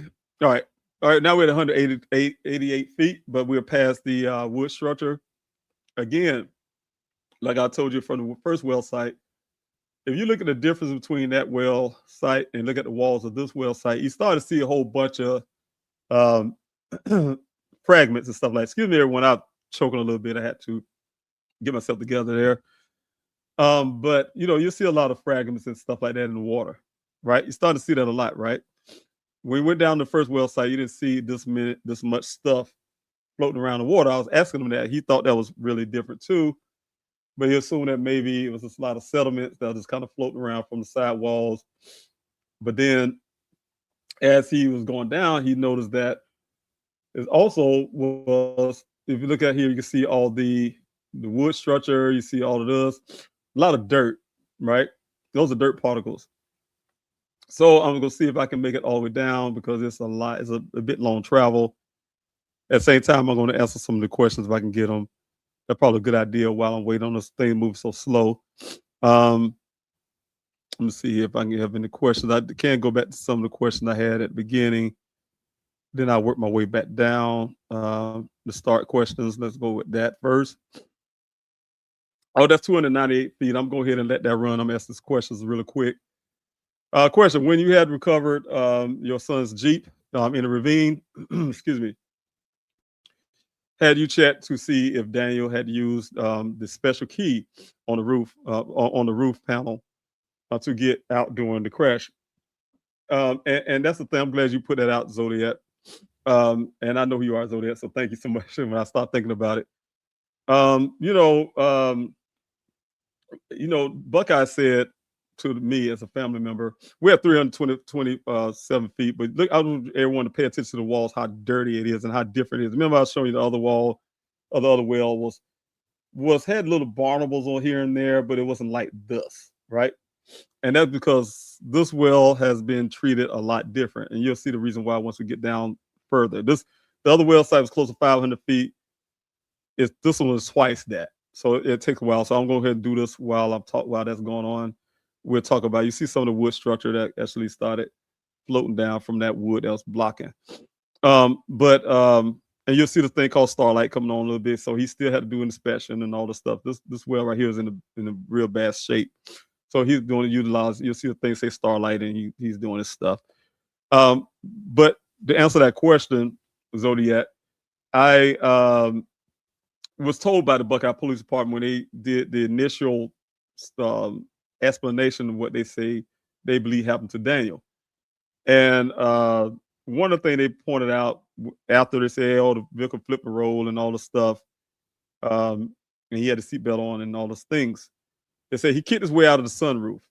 Then they explained the glass on the ground that we saw in as one of the smaller section as the glass of the sunroof is what they told me. A father, a parent who needed help answers for their son. The Buckeye Police Department didn't care to find out information about the vehicle before telling the family anything. They didn't care about actually doing police work to really, before they opened their mouth to the family, to say that what they are saying is credible, is realistic, and all of that, right? They haven't even bothered about doing that. And he told me that they believe Daniel kicked his way out of the sunroof. That's why the glass is on the ground, right? First of all, say there was glass on the vehicle. That's what he's saying. If he's saying he clicked his way through the glass, and that's why the glass on the ground. He came through the sunroof. And I can tell you, Jeep Renegades, and you already know the Zodiac. Yes, question. Jeep Renegades do not have sunroof glass. It's a Jeep Renegade. They have panels. And they say he kicked his way, even if you want to say he kicked his way out of the panel, that's a metal panel. And the only way you can remove those panels to have a sunroof in the Jeep Renegade is what you're speaking of, Zodiac, is a key. It's a special key that opens that panel. That's the only way that panel can open. And it's on the back of the vehicle. To tell you where it's at, what I read, Zodiac, is under the area where the spare tire in the back of the vehicle, the hatch area. That's where you find the key for the sunroof, for that the hatch. And so my argument was that he had to kick through. I know my son's strong and everything, but he had to kick his way through that metal sunroof to get out. And then again, you look at the scene and you see somehow that same metal roof that he kicked out after the vehicle's lying on the side is stuck up under the front end of the vehicle. So Buckeye Police Department initially saying my son kicked his way out of the sunroof, glass or not, took the panel once he got out, lift the vehicle with his left hand because he don't have a right one, and stuck the panel up on the front end and then let the vehicle back down on it. And so it's things like that I get angry about. And I said, and every time I talk about my son's story, I do really get angry at the Buckeye Police Department because I hear, and what irks me to my nerves, I hear the FBI, the field office who's glorified police. And I'm just speaking of only Phoenix Police Department, Akil or whoever is in charge over there now. And their glorified police officers could give a damn about actually doing the work, but also part of that blue thing. And that's the culture that we have to get past when certain departments decide to honor code blue instead of the people that they're actually serving. Just like some things I'm doing, I'm not going to mention tonight because they ain't got nothing to do with that. But when you dealing with people, you actually serving people, not your ideals or whatever the case may be. So instead of doing the work, that's why I tell people all the time, I don't care about their feelings. I care about them doing their work. And so instead of them doing their work, I'm talking to the FBI over there in the Phoenix department, field office. Instead of doing their work, they're going to side with law enforcement, Buckeye Police Department, who haven't done the work. And then I hear some of these people who comes even on my live stream, and they'll say Buckeye did a good job based on what they read in that bogus, I call it, police report. Things that didn't happen like that on the ground. So the things I'm describing to you, you don't read it in the reports. You don't see these kind of things when I'm doing right here in the report because it don't fit their narrative to not do anything. So they could pat themselves on the back and say, man, we did a lot of searches. And those searches only done because I forced them to do it. Or we did XYZ. It was only done because I forced them to do it. So, and then the things they have done was been minimal compared to things I have done in my son's case. So that's what I'm talking about is not good police work. So when people say that, it really angers me. It really irritates me because it took a lot. It took a lot of my life. It took a lot of me to be a father who should be grieving and never had a time to really grieve my own son's disappearance because I had to be so invested into keeping the story alive, doing what I'm doing right now tonight, investigating my own son's disappearance, spending money that I don't have as a retired military guy, asking you guys for donations and just to get things going, keep things going. So it irritates me. So that's what I'm saying. That's my sentiment. And I'm kind of going off the wall on that, but that's my sentiment. So to get back to this, really quick, Zodiac. That's what I'm saying. You're right. There's a for that roof is a panel, and you have to use a special key for that. Keisha, thanks so much for that and moderating again.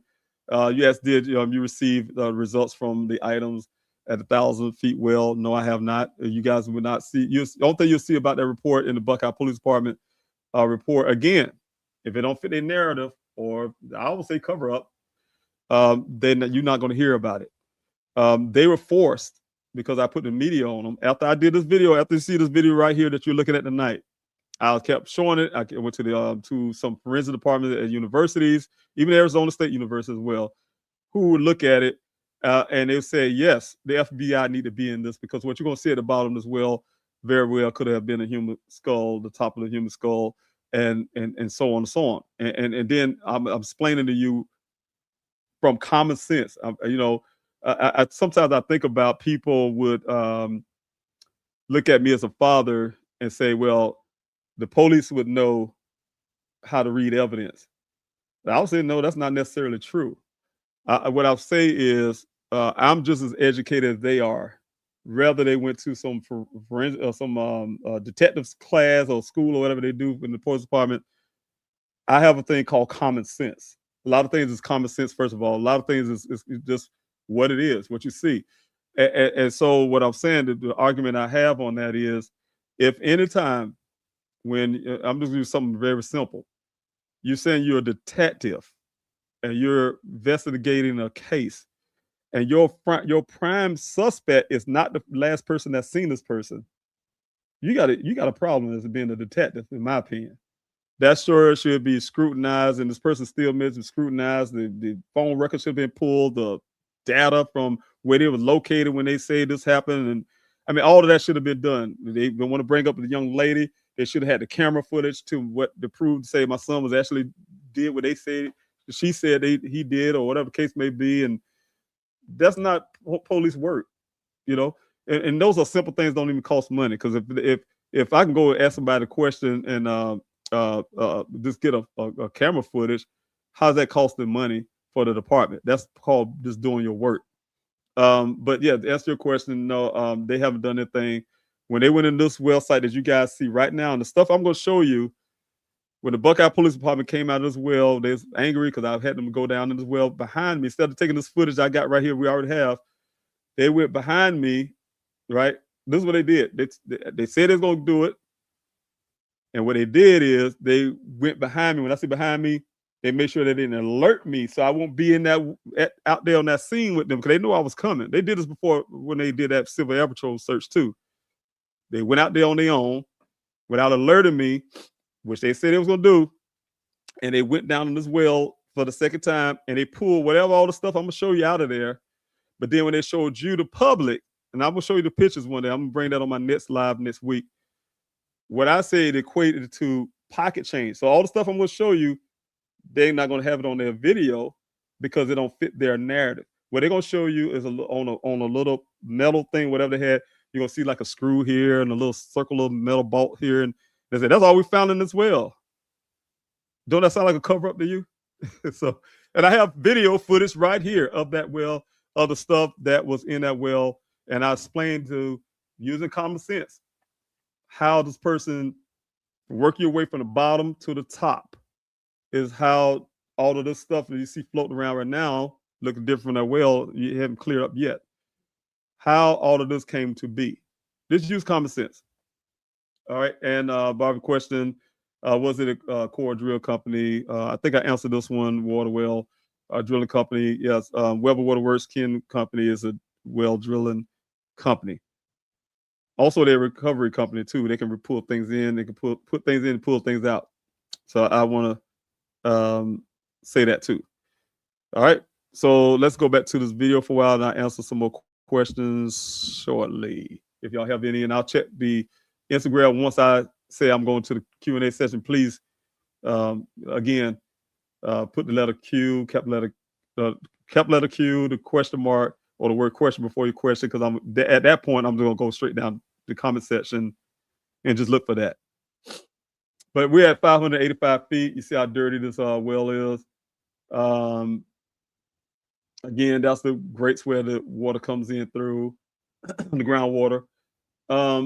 But ultimately, this well is a lot different. If you look at the surface of the sidewalls of this well, you see how I think a lot of stuff collected on that. So that's what I was talking about. When you see the difference on that first well site I showed you versus the second well site, you got to say something been going on as well. That's a lot different from the first well site, though both of them been created at the same time, around the same time. The well sites in this area have been created at the same time, with same year, same month, probably those type deals.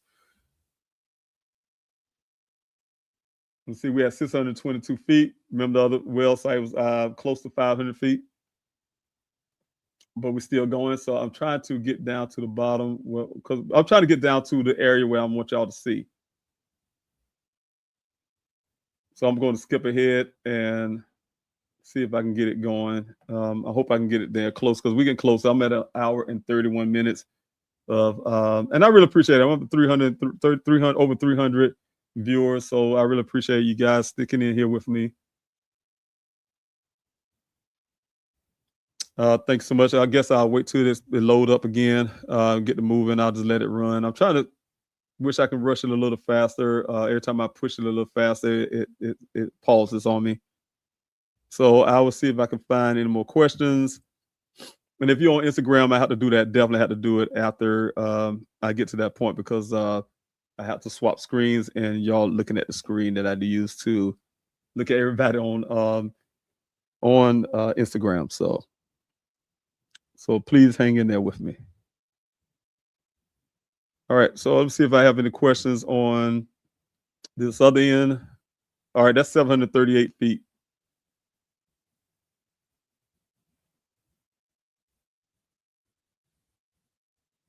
All right. Oh, I have one here. Yes, Cami, Downey, thanks so much for being here. The sock, you asked about the sock. And you say sock found, but no shoes. Yes, the shoes, to explain that again, when you saw that sock that I was speaking of, that sock was found between points, but nearer to the first well site.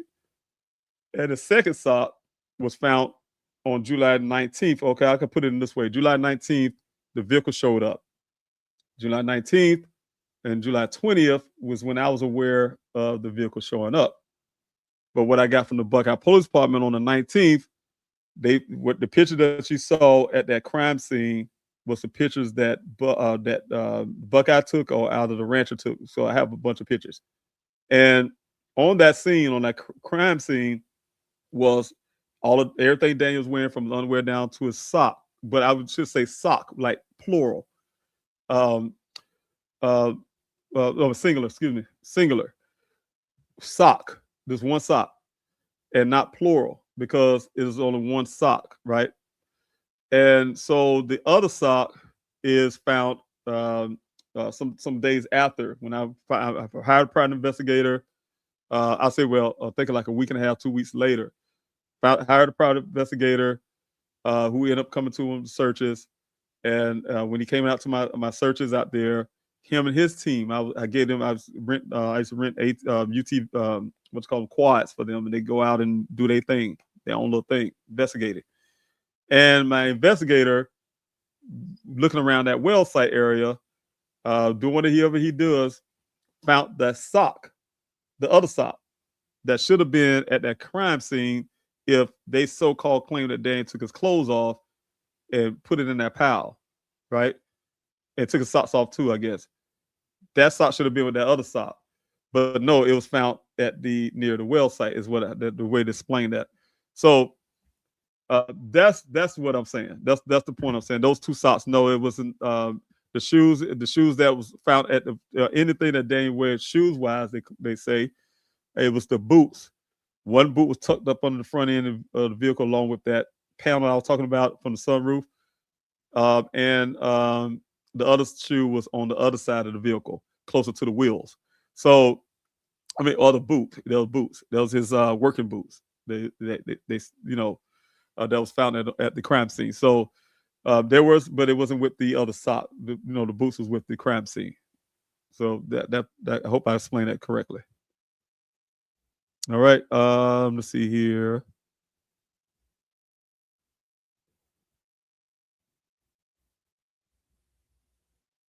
I saw you say something, Keisha. I'm looking for questions. I'm trying to work my way with this, and I'm waiting until instead of keep pushing, I'm gonna see if I can wait till to get down there on his own because every time I try, the video pauses. Let me see here. I think I seen a question. I do want to throw out something real quick though. When you said that, Keisha, you're right. You said yes. PM. I think you talked PM channel. I agree. We would have never known about Daniel. You're right, and I'm assuming PM channel. You probably was speaking about the fact that once that vehicle showed up, the Buckeye Police Department, like the next day, told me if I didn't get Daniel's vehicle out of their compound, they will have it towed away. And this is good police work. Y'all say they haven't done any forensic work. They haven't done any investigation on the crime scene. Excuse me. They didn't do an investigation on the crime scene. They just said to me, Mr. Rallo, we found your son's vehicle. They brought me there. They even let me in the building, put his stuff on the hood of his truck, explained what he felt at the scene, took me to the compound where the vehicle was stored. After I saw it, emotional state, telling me, and I took it as a threat. That's how I felt, like I was threatened. If you don't get it out of here today, we're gonna have it towed away. So I'm scrambling in my brain trying to figure out who I'm gonna get, and I don't know nothing about Dane's vehicle, who the creditors were, and all this stuff to get it out of that place. But I told him, can you give me 3 days? Felt like I was begging a grown man for 3 days. He said he finally agreed, yes, let me keep it there for 3 days. I called him back, asked him, can he put a tarp on it? Because I heard it's supposed to be raining possibly. And then from that point, I just so happened to have a meeting with Chief Hall, because I was friends with then I can say it now, but he don't work in the department any longer, but the then assistant chief of Tempe Police Department, he and I was friends, and that became friends sometime before. And he helped set the arrangement up with Chief Hall to have a meeting. And so in that meeting, I talked to this whole police department, the whole detective staff, you name it. Found out they're doing the forensic work. Found out they didn't do anything. I demanded some type of forensic work. That's why y'all heard about this swabbing of this and that. And they gave me the police report. It was a partial police report, and I was like, they said we're gonna give you the pictures. Say they'll give me all the pictures, everything from what they did at that scene.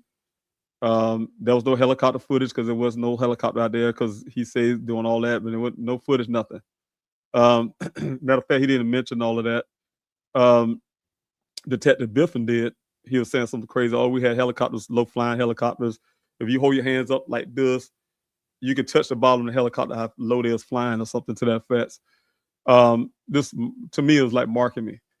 And Chief Hall gave me half of the report, and he said when Detective Biffin finished the report, finalized the report on the other half of it, because he's gonna write some more stuff on it.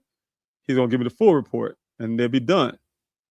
And they did that. They gave me the full report, just like he said. They gave me all the pictures, gave me a thumb drive with all the pictures and that full report. He said that's it. They told me that there was no more leads to follow. Pretty much, Mr. Robinson, you can go back to Columbia, South Carolina, where you're from. The case is done. It went so far as when I was satisfied with that, I hired my own private investigator who saw something different from just looking at the pictures as the reconstructionist.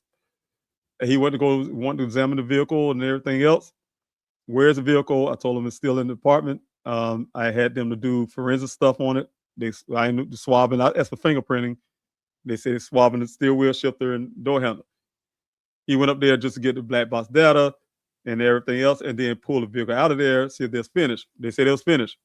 And so what I'm saying is they told him directly they're not investigating and it was over. The only thing that kept Daniel's story over, and the reason why you hear it still, everybody having in the public, is because Daniel has a father who pushed it. I was working really hard for 3 months to get Daniel's story on a national stage, and I did that. You know, so when I say I did that, I give glory to God first, because a lot of families do not get the opportunity. But I was able to push that really hard. I didn't get any sleep. I luckily get 2 or 3 hours of sleep, if that, and really pushing the day and night, and got Daniel's story on a stage where it was carried. Like you said, Keisha, and the PM channel, if that wouldn't have happened, I would have took what they gave me. They gave me the vehicle, the clothing, everything from the scene, everything. And they put it in the trunk of my car. If I would have left Phoenix, Arizona at the time from that hotel room and drove all the way back here to South Carolina, y'all would have never heard of Daniel Robinson. You know, and so that's the point I'm making. And again, the ones who's listening to me and they say the Buckeye Police did a good work, I disagree. So here we go. 892 feet. We're still going down. I want to get to the points because it's a really crucial and point to get to this fencing. So I'm gonna skip ahead. If I go past it, I'm gonna have to back up again and try to find it. I just wish this hard drive was cooperating with me the night, because usually it moves really fast and do what I need it to do. But what I want to say is, I'm really pushing this one so you guys can understand. I did it before. Previous videos. Oh, here we go. I'm gonna have to back up now because that's the fence poles I want to show you guys, because I had to explain it as you're going down. I had to literally explain what I see, and you all can tell me from common sense what that means to you. And I want you to play once I get to the bottom. Then I want you to play everything that I showed you in your mind backwards, and it tells a full story of how what you see right here is a fence post, how it got down there, and possibly why I got there. Some of the theories that I have, or why I got down there, and why it appears more of a cover up than anything else, to bury something, to weigh something down, to you name it. And the reason why I see it this way, and why I feel the Buckeye Police Department obviously covering up or just don't care. And so because and also they haven't produced the fence posts, they haven't produced the poles, they haven't produced the stuff that I'm gonna point out. But here we go. This is a fence post. You see this at the beginning of the point. When he first saw that, he paused. He's like, "What is that?" All right, we're looking at it. This is a fence post. What it's going to eventually be is one of the fence posts I showed you with that if you're watching the first part of my live stream, when I was showing you the outside of this well, and it had the fence around it, and I said, well, section that fence was, the pole was pulled off and torn off, right? And then it was I showed you the dirt mound that's taller than we are, and I showed you one of the pipes that was missing, and the wood trussel, or I guess what you call it, whatever you call it, that was missing as well. I mean, you would never know it's missing, but then you know where the wood come from. So to give you a recap a little bit, when we was going down the well, we got to the surface of water. The operator, he had to stop, try to figure out a way to get around a pole that he saw sitting in the water. He thought that was strange. It shouldn't be there. Why is there? How to get there? All the stuff we talked about. We don't have no audio to this video. That's what we talked about. He was telling me that. So now he's trying to figure out how to get around it. He thought it was strange to even have something in there, because it goes straight down. He said all his wells he go to in Arizona, always straight, nothing in it, just straight down like you saw that first well site. That is what happens when you go search. It's always that way. So when he saw this one, he thought that was strange. Made his way around it. We all saw that. We saw that there was a pole, a long pole, and there was a wood that stopped the pole from making it down to the bottom. But you can tell the intentions were to get that wood to go straight down the bottom, and also get that big long pole down the bottom, right? But that wood stopped it. Made his way around it. We're down to 942 feet. This is a real deep well. Yeah, I'm telling you guys. And almost 1,000 feet deep. And when you get to this point, 942 feet, you see this pole sitting here. And let me see if I can make this picture a little bigger because I think it's more important for everyone to see this a little clearer. I'm looking at you on the YouTube side and make sure. But you can see the pole here, right? You see the pole here. That is a fence post. Now, I feel that all the dirt that you see floating around, all the particles and all that stuff come from that mound. And I'm going to tell you the reason why I say that. Because first of all, he was trying to figure, he was doing an assessment of the well. He see that this well is in a real bad shape. You have all this stuff coating the outside of that pole. You remember the first well site is more clearer. You probably find little vulnerable things, whatever you say, whatever you call it here and there. That's natural. That's what happens. But make sure there's not no type of metal-eating bacteria. That's what he's telling me, this and that stuff. And when you got this well, it was like, wow, what's all of this? Right? You can't even see the metal of the well itself. All this dirt was thrown down in there. But here you go. We're going to keep going. And you'll see here, and I'm trying to see if we let it go ahead and ride because I don't want to pause it too much. But he tried to identify it first, and then we said, hey, it's some type of pole. Now here it is, another pole. The reason why we found out it was a fence post, because when you go a little further, you'll see what I'm talking about. And then I'm going to explain to you about the dirt as well, what I've seen, what I think about it. He's still trying his best to see if he can look at the sidewalls and see any, for the inspection state. But then, see, this is the fence post. But see all this dirt coating that fence post? That's because the fence post been out there first. And then the fence post, if anybody have, and I'm going to pause right here for a second, anybody have ever put up a metal fence or even a wooden fence? I've done it. Matter of fact, I do it around my property for, I had to come back home while I was in Arizona. I had to come back home because when the fence was falling, wooden fence, I had to rebuild a fence on one side. But what you do is the fence post, you have to have cement. First of all, you got to dig all the old cement out and pull that out, and you have to put this post down in the cement. Put the post down and put cement around it and let it harden, right? And then you cover it up with the earth, right? So that was pulled out as well, up on the ground level. If I show you some pictures later on, that was pulled out too. So we got the fence post with this big heavy cement block on the bottom of it, right? So that's what this post, how I was able to make it all the way down to the bottom. I'm sure it got weight. So when you go down this pole right here, he's gonna go down the side, and I'll show you what I'm talking about.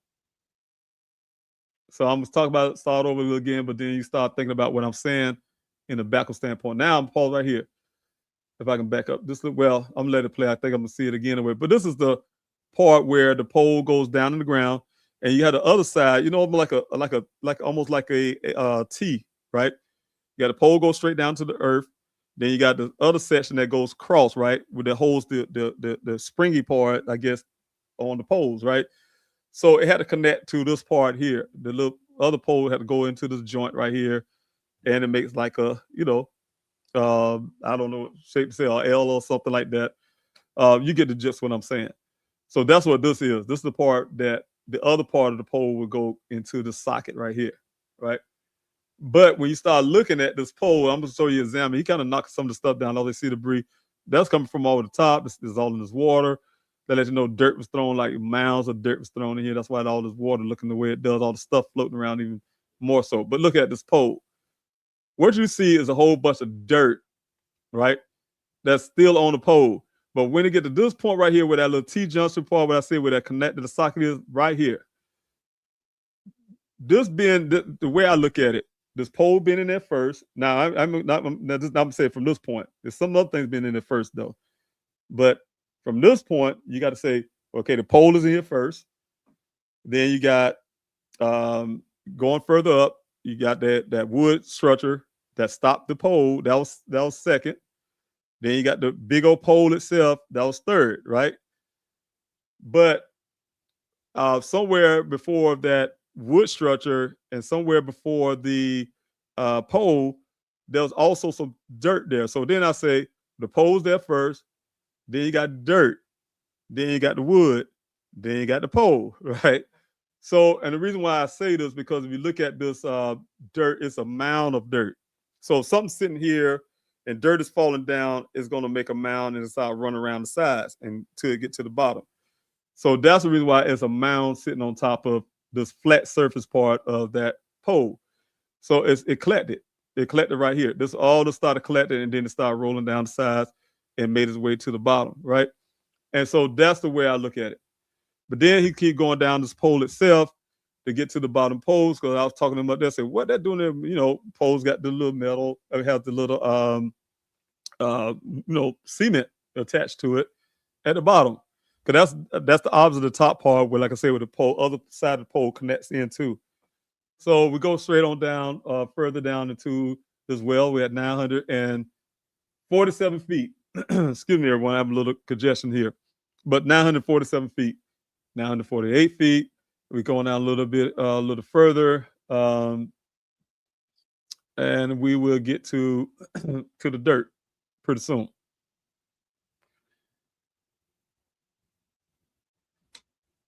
You know, since the pole is not that long, we know we're getting there. So, all right. And when we get down to the pole, because it is missing certain elements, like I said, going down in that dirt. So here's the dirt right here, the bottom half. We're at 965. I think you're gonna try to orient it around so we can get a little further back around it.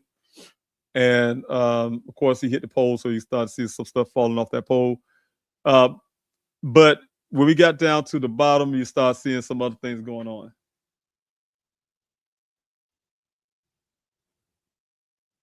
You're trying to wait till the settlement stuff, because, you know, we hit the pole, all that dirt that was pointing out on the side of the walls, all that stuff is starting to just get all over the place. So now he's getting down to the bottom of this pole. And when you get down here, when you start hitting the bottom, he first of all wanted to know, he's trying to figure out, what is this? Something else was thrown down in there. So we still don't know what that is. They're thrown in there, some type of other piping, right? Then we look at the pole that's going down in this area. And then he started trying to orient this. This is still the outside of the well itself, the circle of the well. Some pole down in there, something else was thrown in there that's leaning against the wall. You got a pole over here that's leaning against the wall. And we're trying to figure out what this is. And this gentleman, he just didn't never see anything like that in these wells. There's no reason for it. It don't have any functionality to the well itself. It has nothing to do with like I said, it don't have a purpose for it to be in the well. So he's trying to figure out why it was in there and what it was.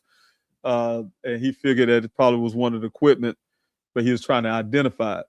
Now, when the stuff starts settling down, when he actually kind of touching around the bottom, you start seeing something that started appearing at the end of this bottom of this, whatever this is. But you see how this kind of sticks out here. There's a mound of dirt sitting there that's kind of settling there too as well. But this is the bottom of it where the dirt area is. But you'll start looking when the lights, everything kind of settle. You start seeing a little brighter part of the video, like the light itself is actually illuminating something that actually more wider than anything else. And that's where we start having some of the issues of finding out what this was. And it appeared to us like, you know, the dirt was covering up something, and it was pretty much like the dirt is circling around the top of a skull or something that point. So we'll get that. We'll get that in a moment. So while I'm waiting on that, let me see here if I can get. Okay, he has a starlight on right now.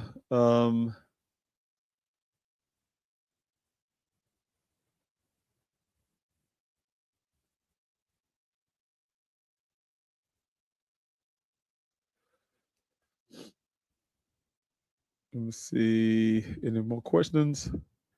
But we're at 971 feet, as you all can see. I do have a question here.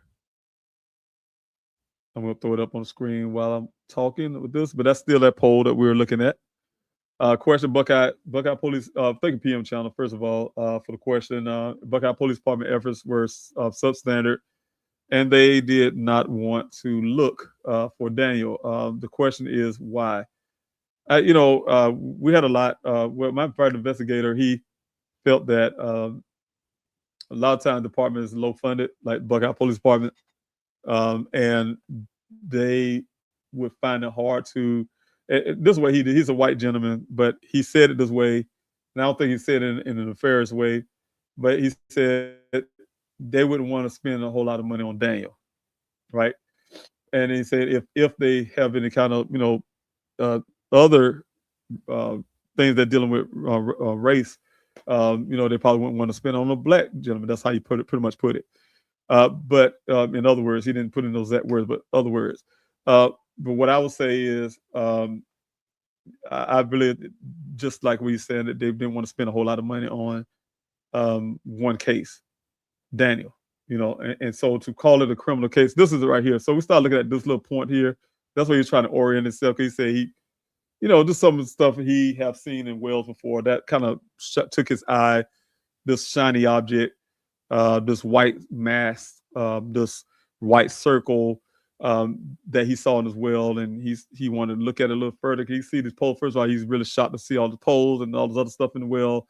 And I, later look at the video and say about the mound of dirt. At the time, I would think about the dirt, the mound of dirt that is sitting on top of the pole, so he could tell you the story and how much dirt was pushed down in here to cover whatever that was up, or attempt to cover it up. And then at the same time, he was trying to drop the camera in there to see if this camera can go a little further down in that dirt that was thrown down in there, right?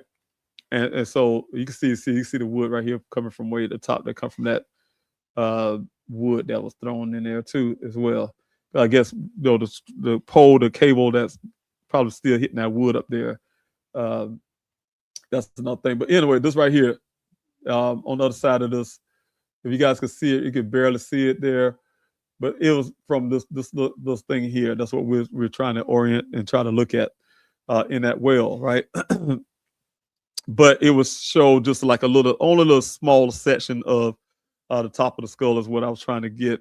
And like I said, I sent this same video out to other forensics or pathology, what do you want to call it, science departments in universities. So to look at, and that's what I got back, people opinion about it.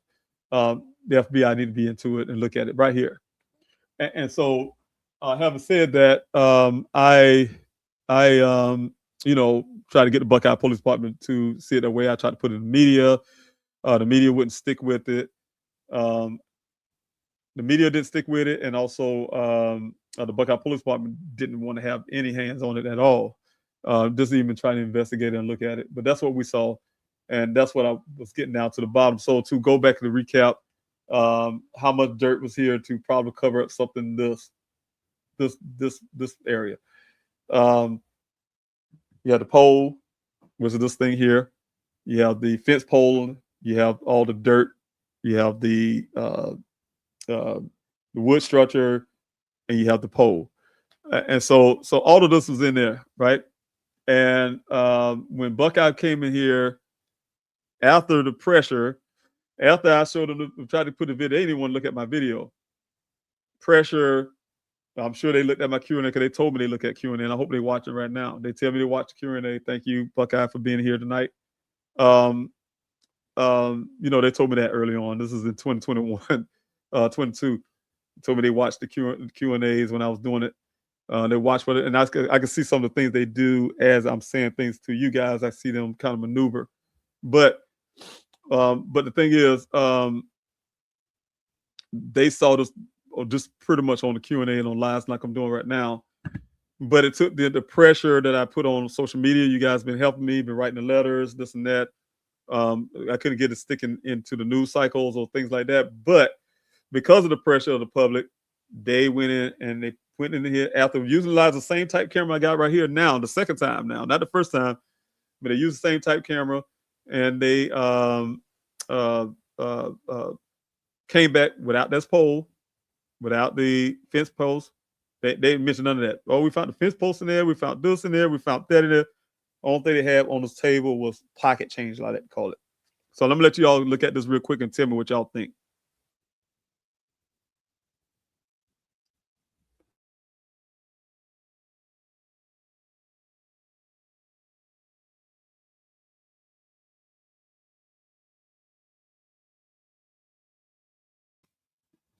Okay.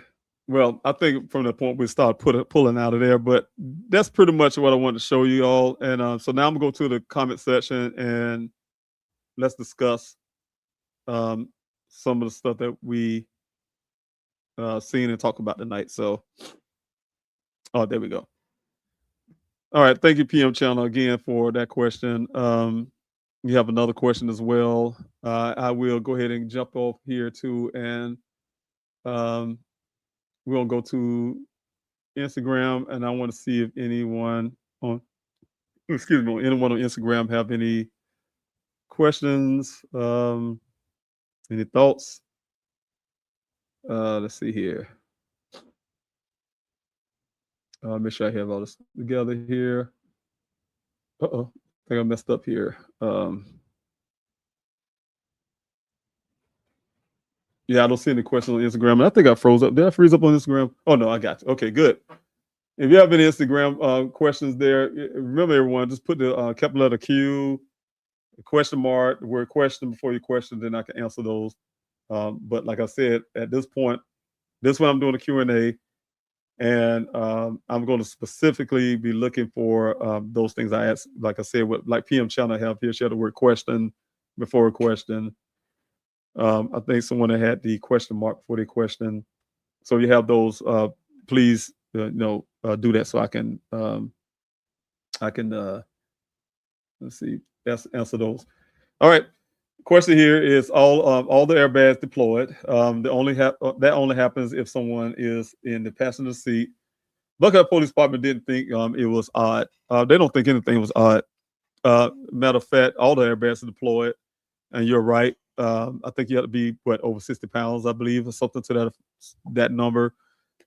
Even for dogs, airbag can kill a dog. So you don't want your child sitting in the front seat and they're not heavy enough.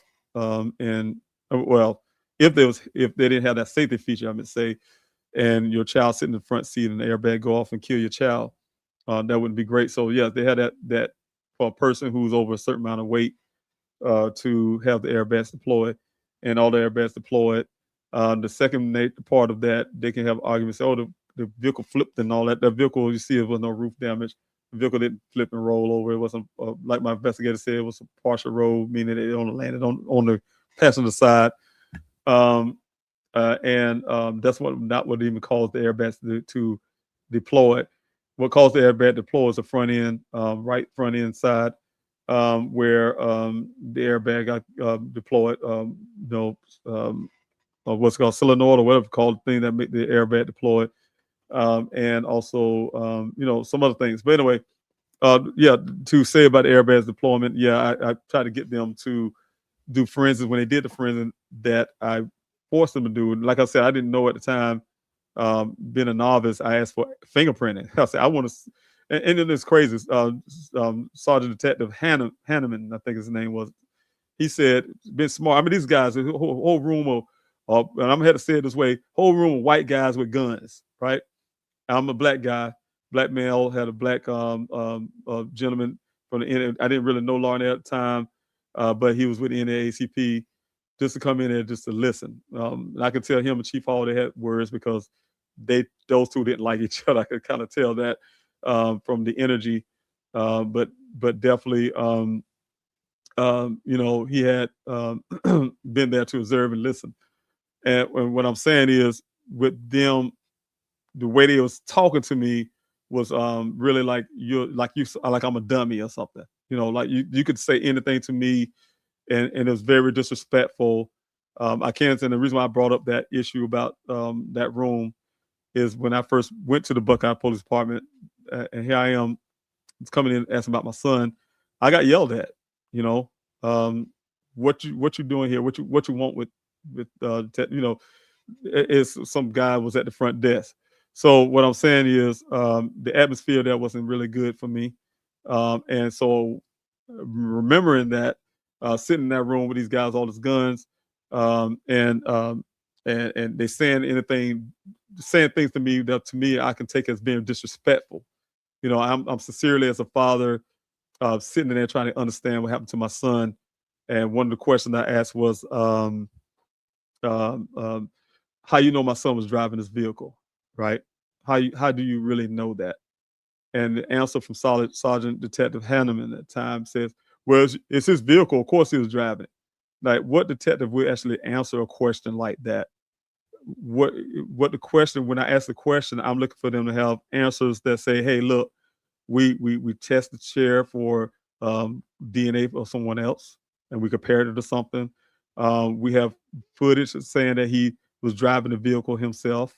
I mean, there's some kind of evidence, something to say, and that's what I was asking. What evidence you have that he was driving this vehicle at the time when this thing happened, right? And the answer was, again, it's his vehicle. Of course, he was driving it. You know, disrespectfully the way he was saying it. I mean, I can't do it the way he did, but it was disrespectful.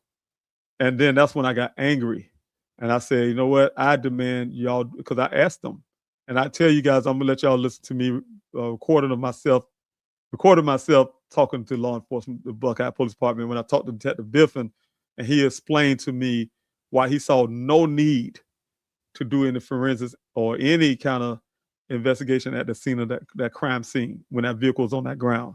And they dragged that vehicle out of that crime scene in such a rough manner, they busted the tires, right? And so what I'm saying is it was no care taken, no concern taken, no nothing taken. So I was angry. But the answers, not just that answer, so much other things they said to me that I said I demanded some, because one of the things that was sold that was angering me, because Chief Hall at times kept saying plurals. All these pictures, we take the picture, but they gave me one picture. Detective Biff, when he met me that day after the vehicle found, put one picture on the hood of his vehicle and two maps, you know. And he said he claimed he had all these pictures. He knew I was investigating. So make a long story, I was mad for a lot of the reasons that day. And I asked for those fingerprinting. I demanded it. And I want you show me my son was driving that vehicle, right? And so they did it. They said he was going to do it. And so I left the vehicle there for a few more days, because remember I told you they threatened me to get it out of there within that day, but then I convinced that the to hold it for 3 days so I can find out where to take it. I'm not from Arizona. And so, make a long story, it was just a mess. But to answer that question again, if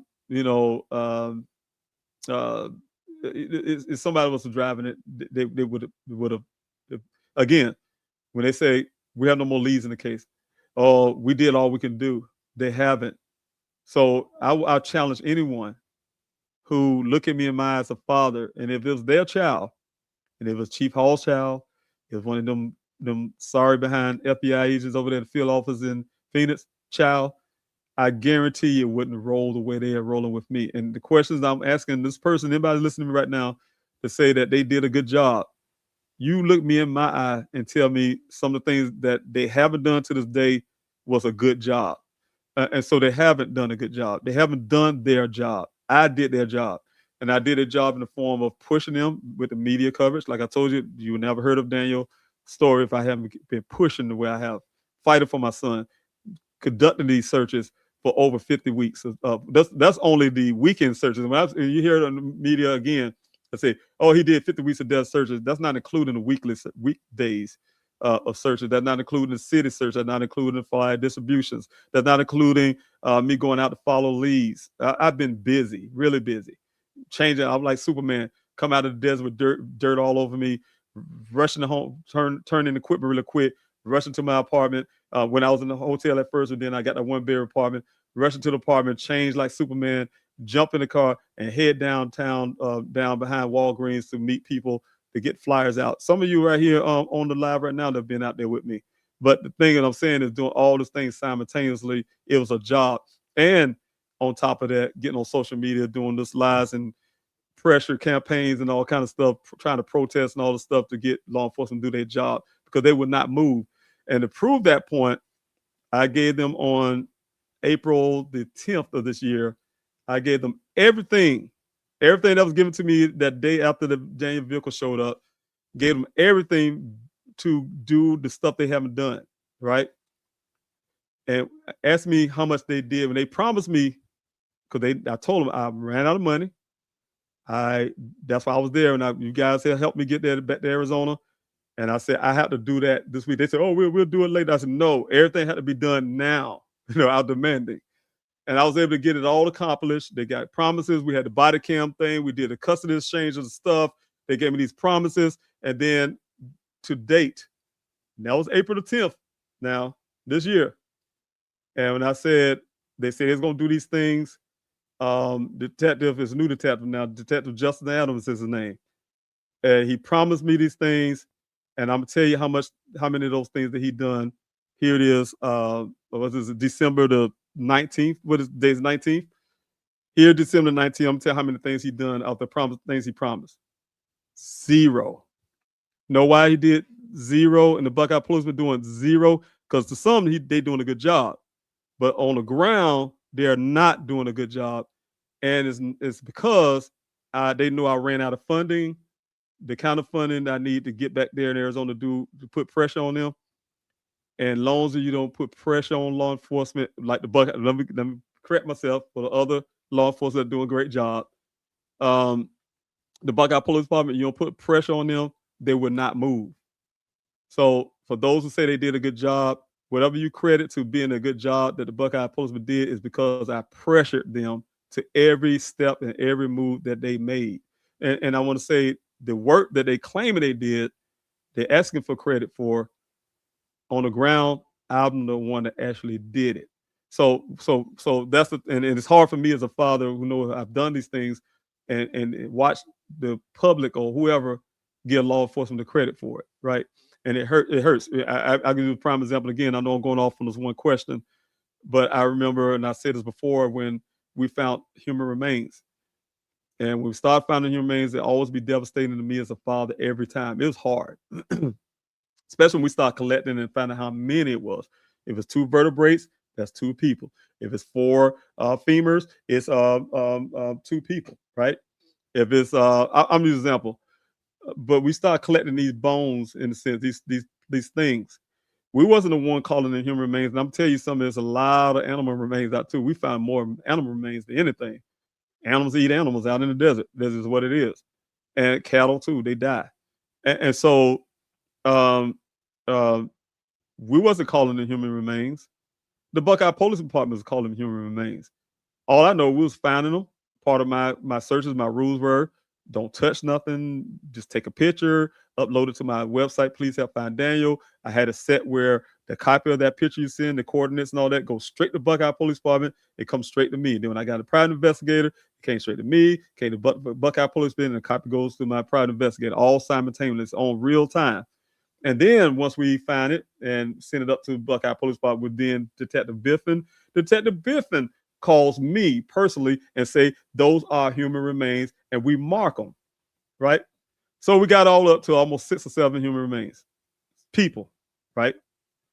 Because again, you count them by the bones, because so we don't know if they all belong to the same person and all that kind of stuff. But if you claim, you count them by whatever you find. And those numbers came up to 6 or 7 human remains out there in that desert. But then, just like Buckeye do, to all the Buckeye Police Department did a good job.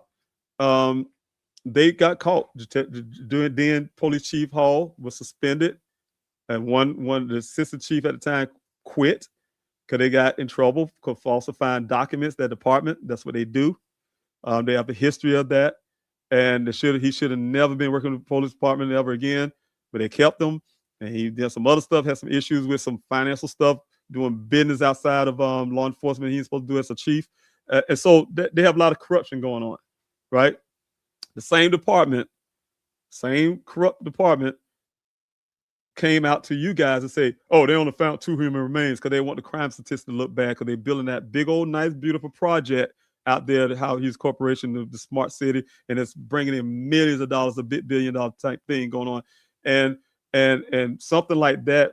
You finding human remains out in the area where they're developing will make that cost of that go down. I'm sure it'd be a bad move for a business move and all this kind of stuff.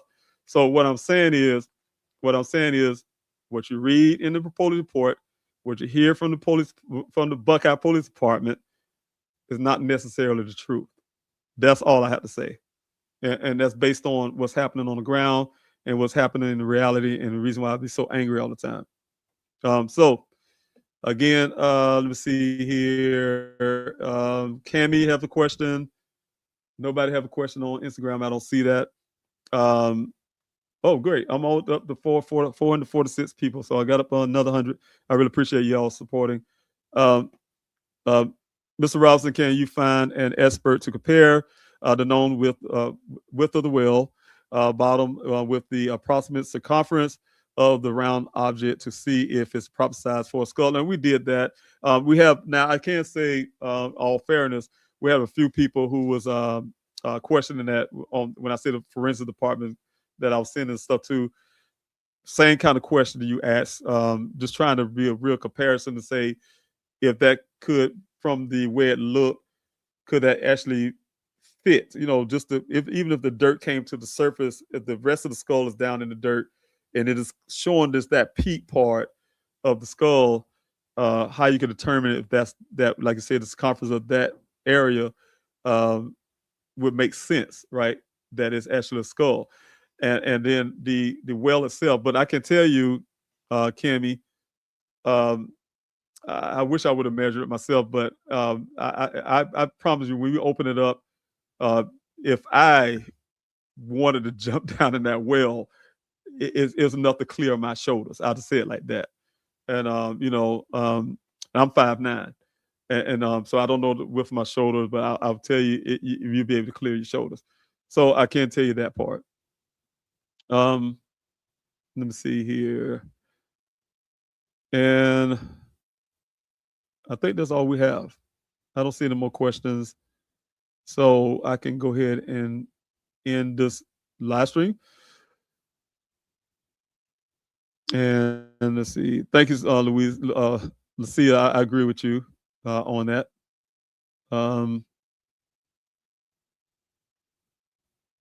Yeah, and Zodiac, you're right. They do watch. The Buckeye Police Department do watch the live streams. And, and again, if I was to be able to, because I have all my videos, I record. You guys go on YouTube, see all the live streams. If you watch the live streams, and I guarantee you, if someone, I can't do it, I just don't have the time to do it. I guarantee you, if you watch Buckeyes movements, what they done, how they done it, and why they done it, you'll all see it matches everything I say on the Q&A. Because I'm telling you, there's some things I was saying on the Q&A, and I watch their movements when they go do something based on what I said on Q&A when I say they didn't do, or whatever the case may be. I even said this before to you guys, and this is the funniest part to me. It's funny, but it's not funny because my son is missing. What I'm saying, the funny part was that I had Detective Biffin one time telling me my own story. He was telling me about, yeah, Mr. Rob, we went to Flagstaff, and we followed this lead up in this store called Bash's. It's a grocery chain, and blah blah blah. I'm not saying exact word because I'm just paraphrasing, but he was saying, yeah, and went there. We talked to the manager. And they tried to find out people. They said they had a tip to say they saw Daniel with a group of people. They was panhandling, and they was playing music, and Daniel's with them, and so on and so on, right? And I've listened to this guy like, I told him that story, and he'd tell me my own story and say they did the work. They went up to Flagstaff and followed a lead. They have not. I went to Flagstaff and followed the lead. My investigator went to Flagstaff and followed the lead. My investigator and I went to Sedona to follow the lead at Alt Records and bookstore, and been up there a few times. We followed the lead in California. We followed the lead. Only lead I know of, well, two leads in California. Only lead I know that the Buckeye Police follow up on their own was a lead that came in New Mexico, and that was it, the only one, and that was only a phone call. It wasn't like we went to New Mexico to follow up on this lead. So that's what I'm talking about. That kind of stuff. It's very, very irritating. Question here from KJW19631. Thanks so much for being here. Is it possible to try to have whatever that may be extracted? And that's the thing. Buckeye went in there and moved whatever they wanted to move out of there, and I'm sure they moved that too, because they went down in that well after this video I showed you all, and they said they all the stuff I showed you now. Mind you, now I'm telling you again. I showed you the fence post. Well, let me start at the top. I showed you the pipe. I showed you the wood truss or whatever you want to call it that blocked the pipe. Then you go down thousand more feet down in that the well. Then as you seen the fence post, I showed you the fence post. You also go down even further. You saw this big old block metal. We don't even know what to call it. Like a fire hydrant almost down in there on land against side as well. Then you see the mound of dirt because you know it's a mound of dirt or some dirt was poured down there because you see the mound of the collection of dirt on top of that pole, right? The sideways of that pole. And then at the bottom, you see the thing that looked like a human skull to us, right? Nobody's saying that's what exactly what it is, but that's what it looked like. But it needed to be investigated. And so when the Buckeye policemen seen all the video, same video I've seen you shown you all, and they saw it on the Q&A because they watching the Q&A, they're probably watching again tonight. But they didn't want it in real person when I tried to give it to them, and they didn't ask me about it when I tried to explain to them about it, what I found. They ignored me for weeks and weeks, and it made me angry. So I tried to put it in the news media. News media wouldn't catch it and put it out there as new. Oh, we found something else new, a possible human skull, and that type of story. Because that was my way of getting pressure on law enforcement. Always use the news media, use the social media as well. Get pressure put on them. That didn't work. So I just stayed with you guys on social media, and just like I said, I showed on the Q&A. I can show you an old video. If you go on YouTube right now, I did pretty much the same thing I did tonight, many occasions.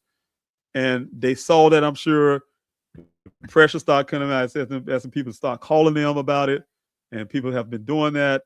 They put pressure on law enforcement. Then they went and got a company just like I did and used the same type camera this time to go down in that well.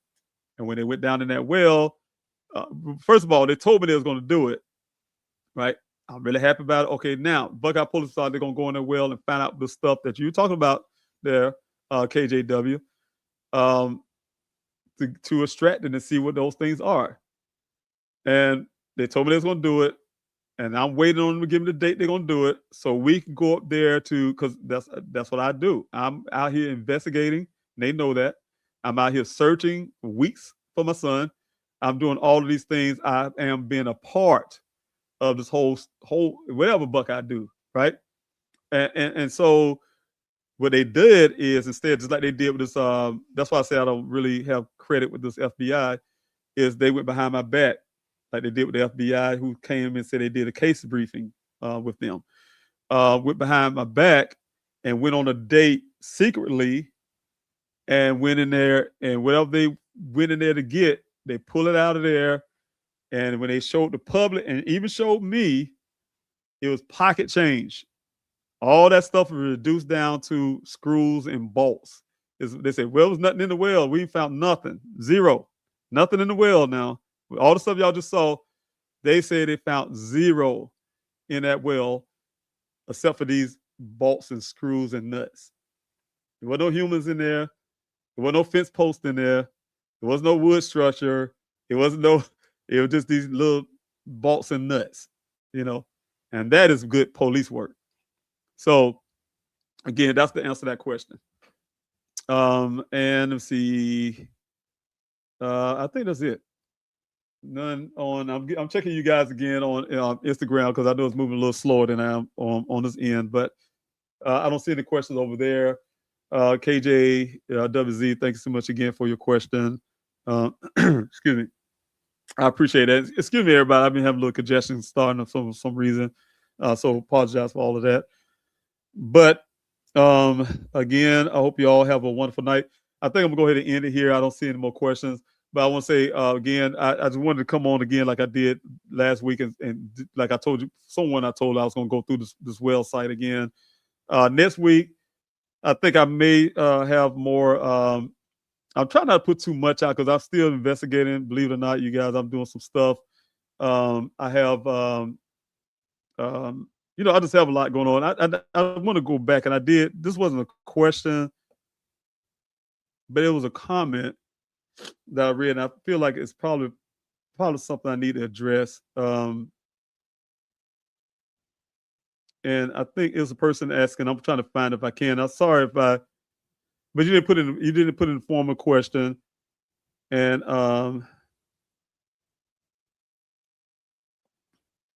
yeah, I know I see this. This is a question, but this wasn't a question part. But this is not what I was talking about. I'm gonna put this up. Say this real quick because I'm looking for something else. But criminals hate me. So I hate to ask this question, David. Do you think that it may be Daniel's skull at the bottom of the well? I'm hoping not, and I really don't want to believe that. But if it is, definitely I want one of my sons to be found.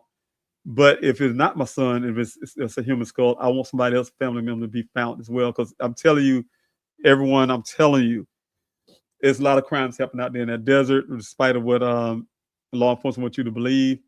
It's a crime scene.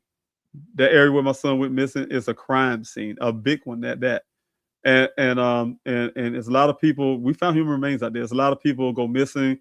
One family in Florida, I was able to, in my search, bring some closure for that family. I know this family, and I'm not gonna put them out there. She know who she is. We talk a lot, and one of those human remains we found out there belonged to their family member. So what I'm saying is, anytime, whether it's Daniel or not, if it's something if something I'm doing is gonna help some other family, I'm all for it. I hope that it's nobody. But if it is somebody, it's always good to help give the family some type of closure and some form of closure. It's not the kind of closure you want. I don't want that type of closure for my family, but for Daniel, the conclusion for Daniel.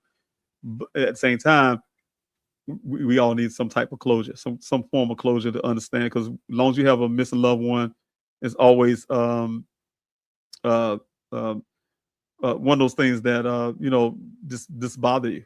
So you don't have the answers. So you kind of in limbo, and your mind is all over the place all the time. It's hard to explain. It's one thing when you have someone and you find a closure, and you have a loved one that passed away. You go through the heartache and pain, but you know where that person's at. You know where they're at. You know they're not here any longer in the flesh. And but when a person's missing, you don't know if they're here or not. You don't know if they ran off somewhere. You don't know if they been kidnapped. You don't know if they're dead. You don't know. You just don't know anything. And so you kind of just suspended in one place. But I want to say thank you so much, YG, for that super chat. I truly appreciate you and your support. That's really helpful, and I really appreciate you. God bless you for that, for that gesture of love. I truly appreciate you. So thank you so much. And let's see here. I'm up to find this one question. I want everybody to see the question because I want to answer it, and I tell you that's the reason why I'm answering the question. I saw it, so it wasn't in the.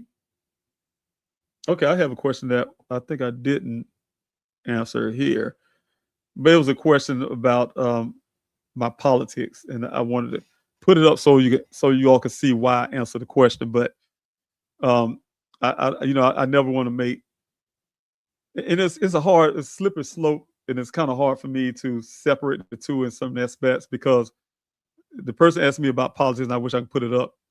The only reason why I started running in the first place was because my son went missing, and the only reason I started running for the first place too is because I want to help as many missing Americans families as I can. It's also my run for Congress is also part of this what I'm doing right now. I mean, it's not. I can't. It's hard for me to find separation between the two. Only difference reason why I do it all the time, try to separate it, because we are so polarized in this country. It's like I would turn out to be this father looking for my son. How I want to put it. Who has a genuine heart to try to help as many families as I can along the way, though I'm going through pain myself, right? And I see it with the Petito family. They're doing it with the Petito Foundation. I've seen it with the Mrs. Struggle. I have a friend of mine named Katrina. She's doing it. She have family members missing, her sisters especially, and she's doing it. I just know people turn your pain into some work, right? And so I'm not the only one doing it. But part of the work I'm doing has to do with politics, because what I want to do, we all see what I've done so far. Um, I'm trying to find answers to what happened to my son. And one of the things I found that's happening to me, why I can't get these answers, is happening to a family every day. Like 3,000 families today are possibly going through exactly what I'm going, the way we went through it. Don't have these answers, right? So I vowed to these people, I'm going to do what I have to do to make sure families don't have to go through what I had to go through when I'm trying to find my son. And so to do that, I tried to go through the senators in Arizona who couldn't get it accomplished. And so I said, I'm doing it myself. I'm the kind of person, that's just my personality. If it's not going to be done, and people, I kind of laugh. I had to laugh at what I just said, because I know some of my friends are listening, especially the A team and some people in the campaign or whatever. And people always would say to me that I try to do everything by myself or do it myself, and you need some help or whatever. And it's hard for me to let things go sometimes, because I keep my hands on it, right? And so it's almost like that. It's like when um, uh, telecommunication wouldn't do it, the senators in Arizona couldn't do it, then damn it, I'm doing it myself. That's just my attitude. I do it myself. I never set off in life and say I want to be a politician or anything else, and I never even uh, even thought of it. Period. Or and so they gave me the opportunity. It just gave me the opportunity to do something, and then of course I care about things that happen in my state, and I care about things that happen in the country. I'm just like anybody else to be arguing about certain things we see politically is happening in this country.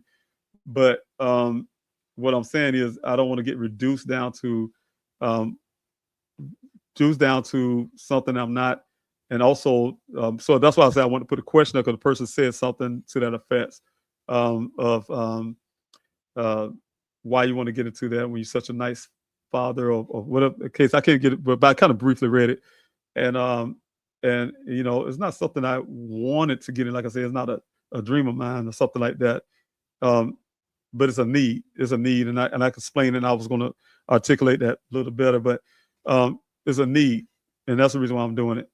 As a need, as a sacrifice, actually, because it's like serving the country when I was over there in Afghanistan. And I'll tell you guys, I have some things that y'all just don't know, and it's like a veteran. You just put yourself on the line for everyone else, and so that's the same thing when you doing what I'm doing. I put myself on the line for everybody else. It's not about me. So anyway, the question here is, so no DNA testing on the sock and those clothing, no. And that was part of the agreement I had when I gave them the things over to Buckeye Police Department on April 10th of 2025. It haven't been done to date. And to be sure, it is Daniel's or perhaps the person who frequented the area or get DNA from the perpetrator. And that's the point we are making too. And the reason why I'm asking the Buckeye Police Department, Detective Adams, to test the clothing, because my daughter, I don't live in Arizona, but she do. Her and Daniel, matter of fact, had planned a trip to go hiking that weekend that he went missing. And so she knows the kind of clothes he wear. Nobody can say he went to the store and bought something new and that's his first time wearing it.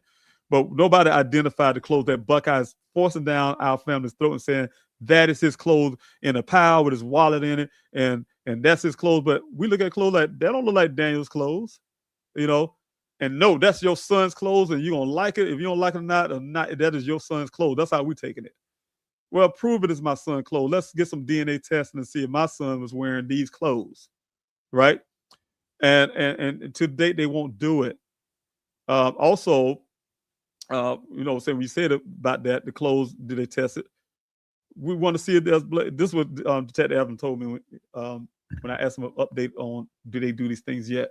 He says, "Oh yeah, I sprayed some chemicals on the clothing.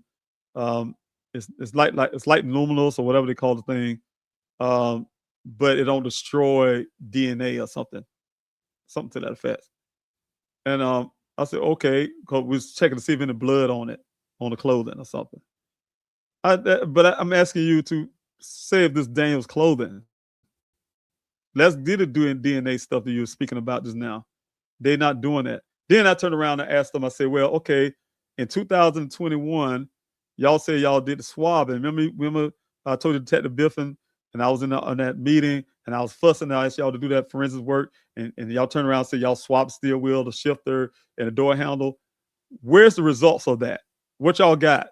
What he said, well, we're working on that. I said, but Detective Biffin back then asked me for a razor. Even Detective Adams, when I was there, asked me for when I went to Daniel's storage unit. Y'all know that sad story I had in April when I did everything that week, when I had to dismantle my son's storage unit and get rid of his things.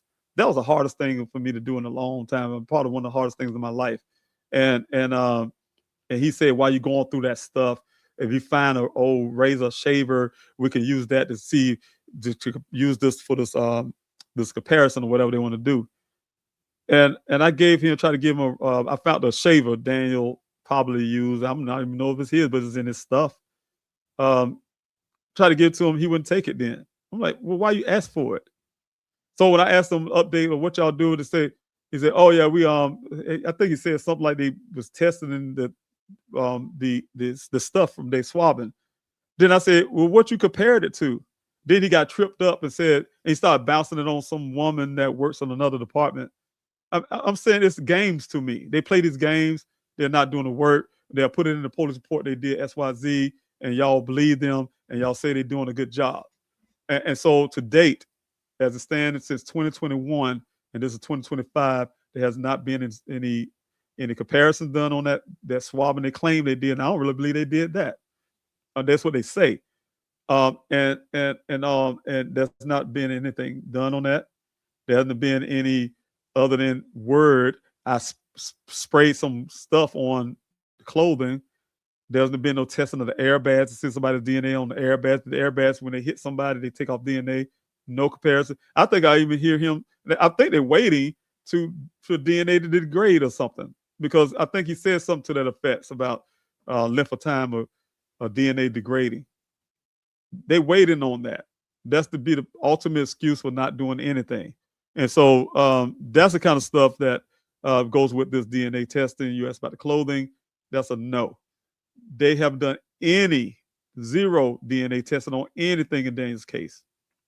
So that, again, the argument they would have is, as long as we can stall off calling it a criminal case or a possible criminal case or anything, we don't have to do it. By law, we don't have to do it. And that's the reason why y'all gonna hear an announcement. It's gonna be the hardest announcement I have to do. I do have some more questions. Thank you so much, everyone. It'll be the hardest announcement I have to do to everyone, and so you guys will hear it probably on June the 23rd of 2026. And also, well, I won't put that out until we get it developed, but I can say this, we may have an event coming up this March in Tempe, Arizona, and also in Buckeye, Arizona. So look out for that too. And to aid that, I'm asking y'all up front right now, please, I'll be asking for donation. I have donation for a lot of stuff. I do a lot of stuff, and I ask donations for a lot of things, even for my personal self, the damage that I had to do from everything I'm doing right now. But I ask for a lot of donations because I need them. I don't ask them because it's prideful for me. It's been hard, but I think sometimes God put in my life that it gave me to a point where I have to do these things. But even for campaign, you have to ask. You always ask for donations for everything. Everything's all about donations, seem like. But yeah, I'm trying to put an event together, so y'all hear about that pretty soon too. And I really need help with that as well. And that's not for just Daniel; it'll be for other families that would be part of this. It's really, really nice. Buckeye Police Department efforts were substandard, and they did not want to look for Daniel. The questions, well, okay, I think I had that question already. Let's see. I think we got the airbag deployment 1 p.m. channel. Yes. So I think that was it. I don't see any more. I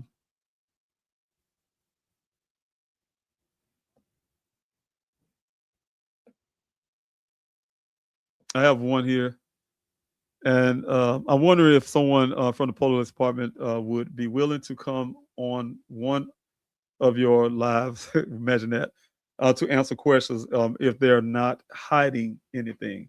I can ask. I can ask. I say, imagine that, because I laugh. I say that. Imagine that happened. That'd be great.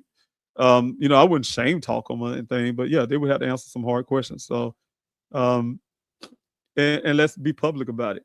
If you're, like you said, if you're proud of your work, you got these people, FBI and all of them, tapping on your shoulder and give you the high five that you did such a great job, and the man's still missing.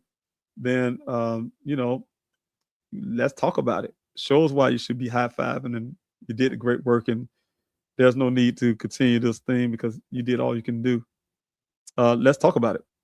And then, let's compare that to the actions that I was taking on the ground, what I've done as a father, and what I'd like to see done, and all the lingering evidence and the lingering leads that can be explored from the police department that haven't been done. So, we can go on and on tonight about it, and I'm saving a lot of this for next week.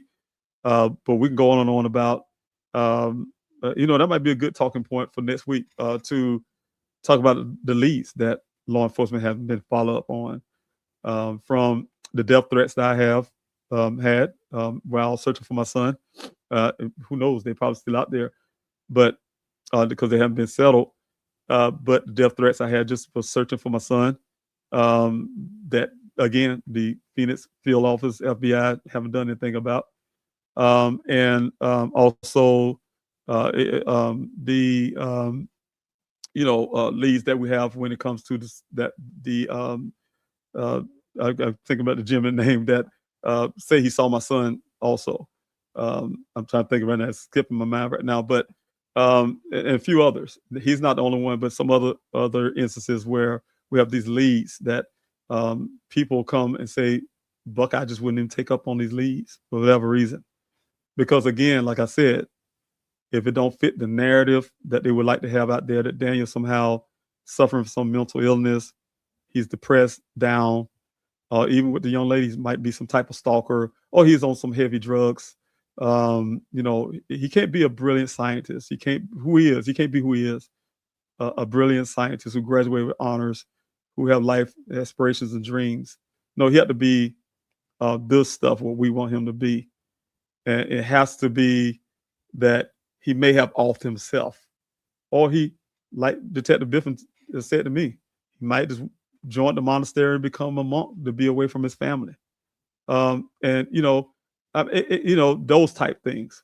So yeah, I doubt they would come on here because they know it wouldn't be, like I said, try to shame blame them, but they'll know it'd be some hard questions they don't want to answer because there's no answer for them. They can't gaslight on the things I would ask them. So good night, everyone. Thank you again. Billy Hayes, there you go. This person put it up. Thank you, PM Channel. There you go. You know what I'm saying.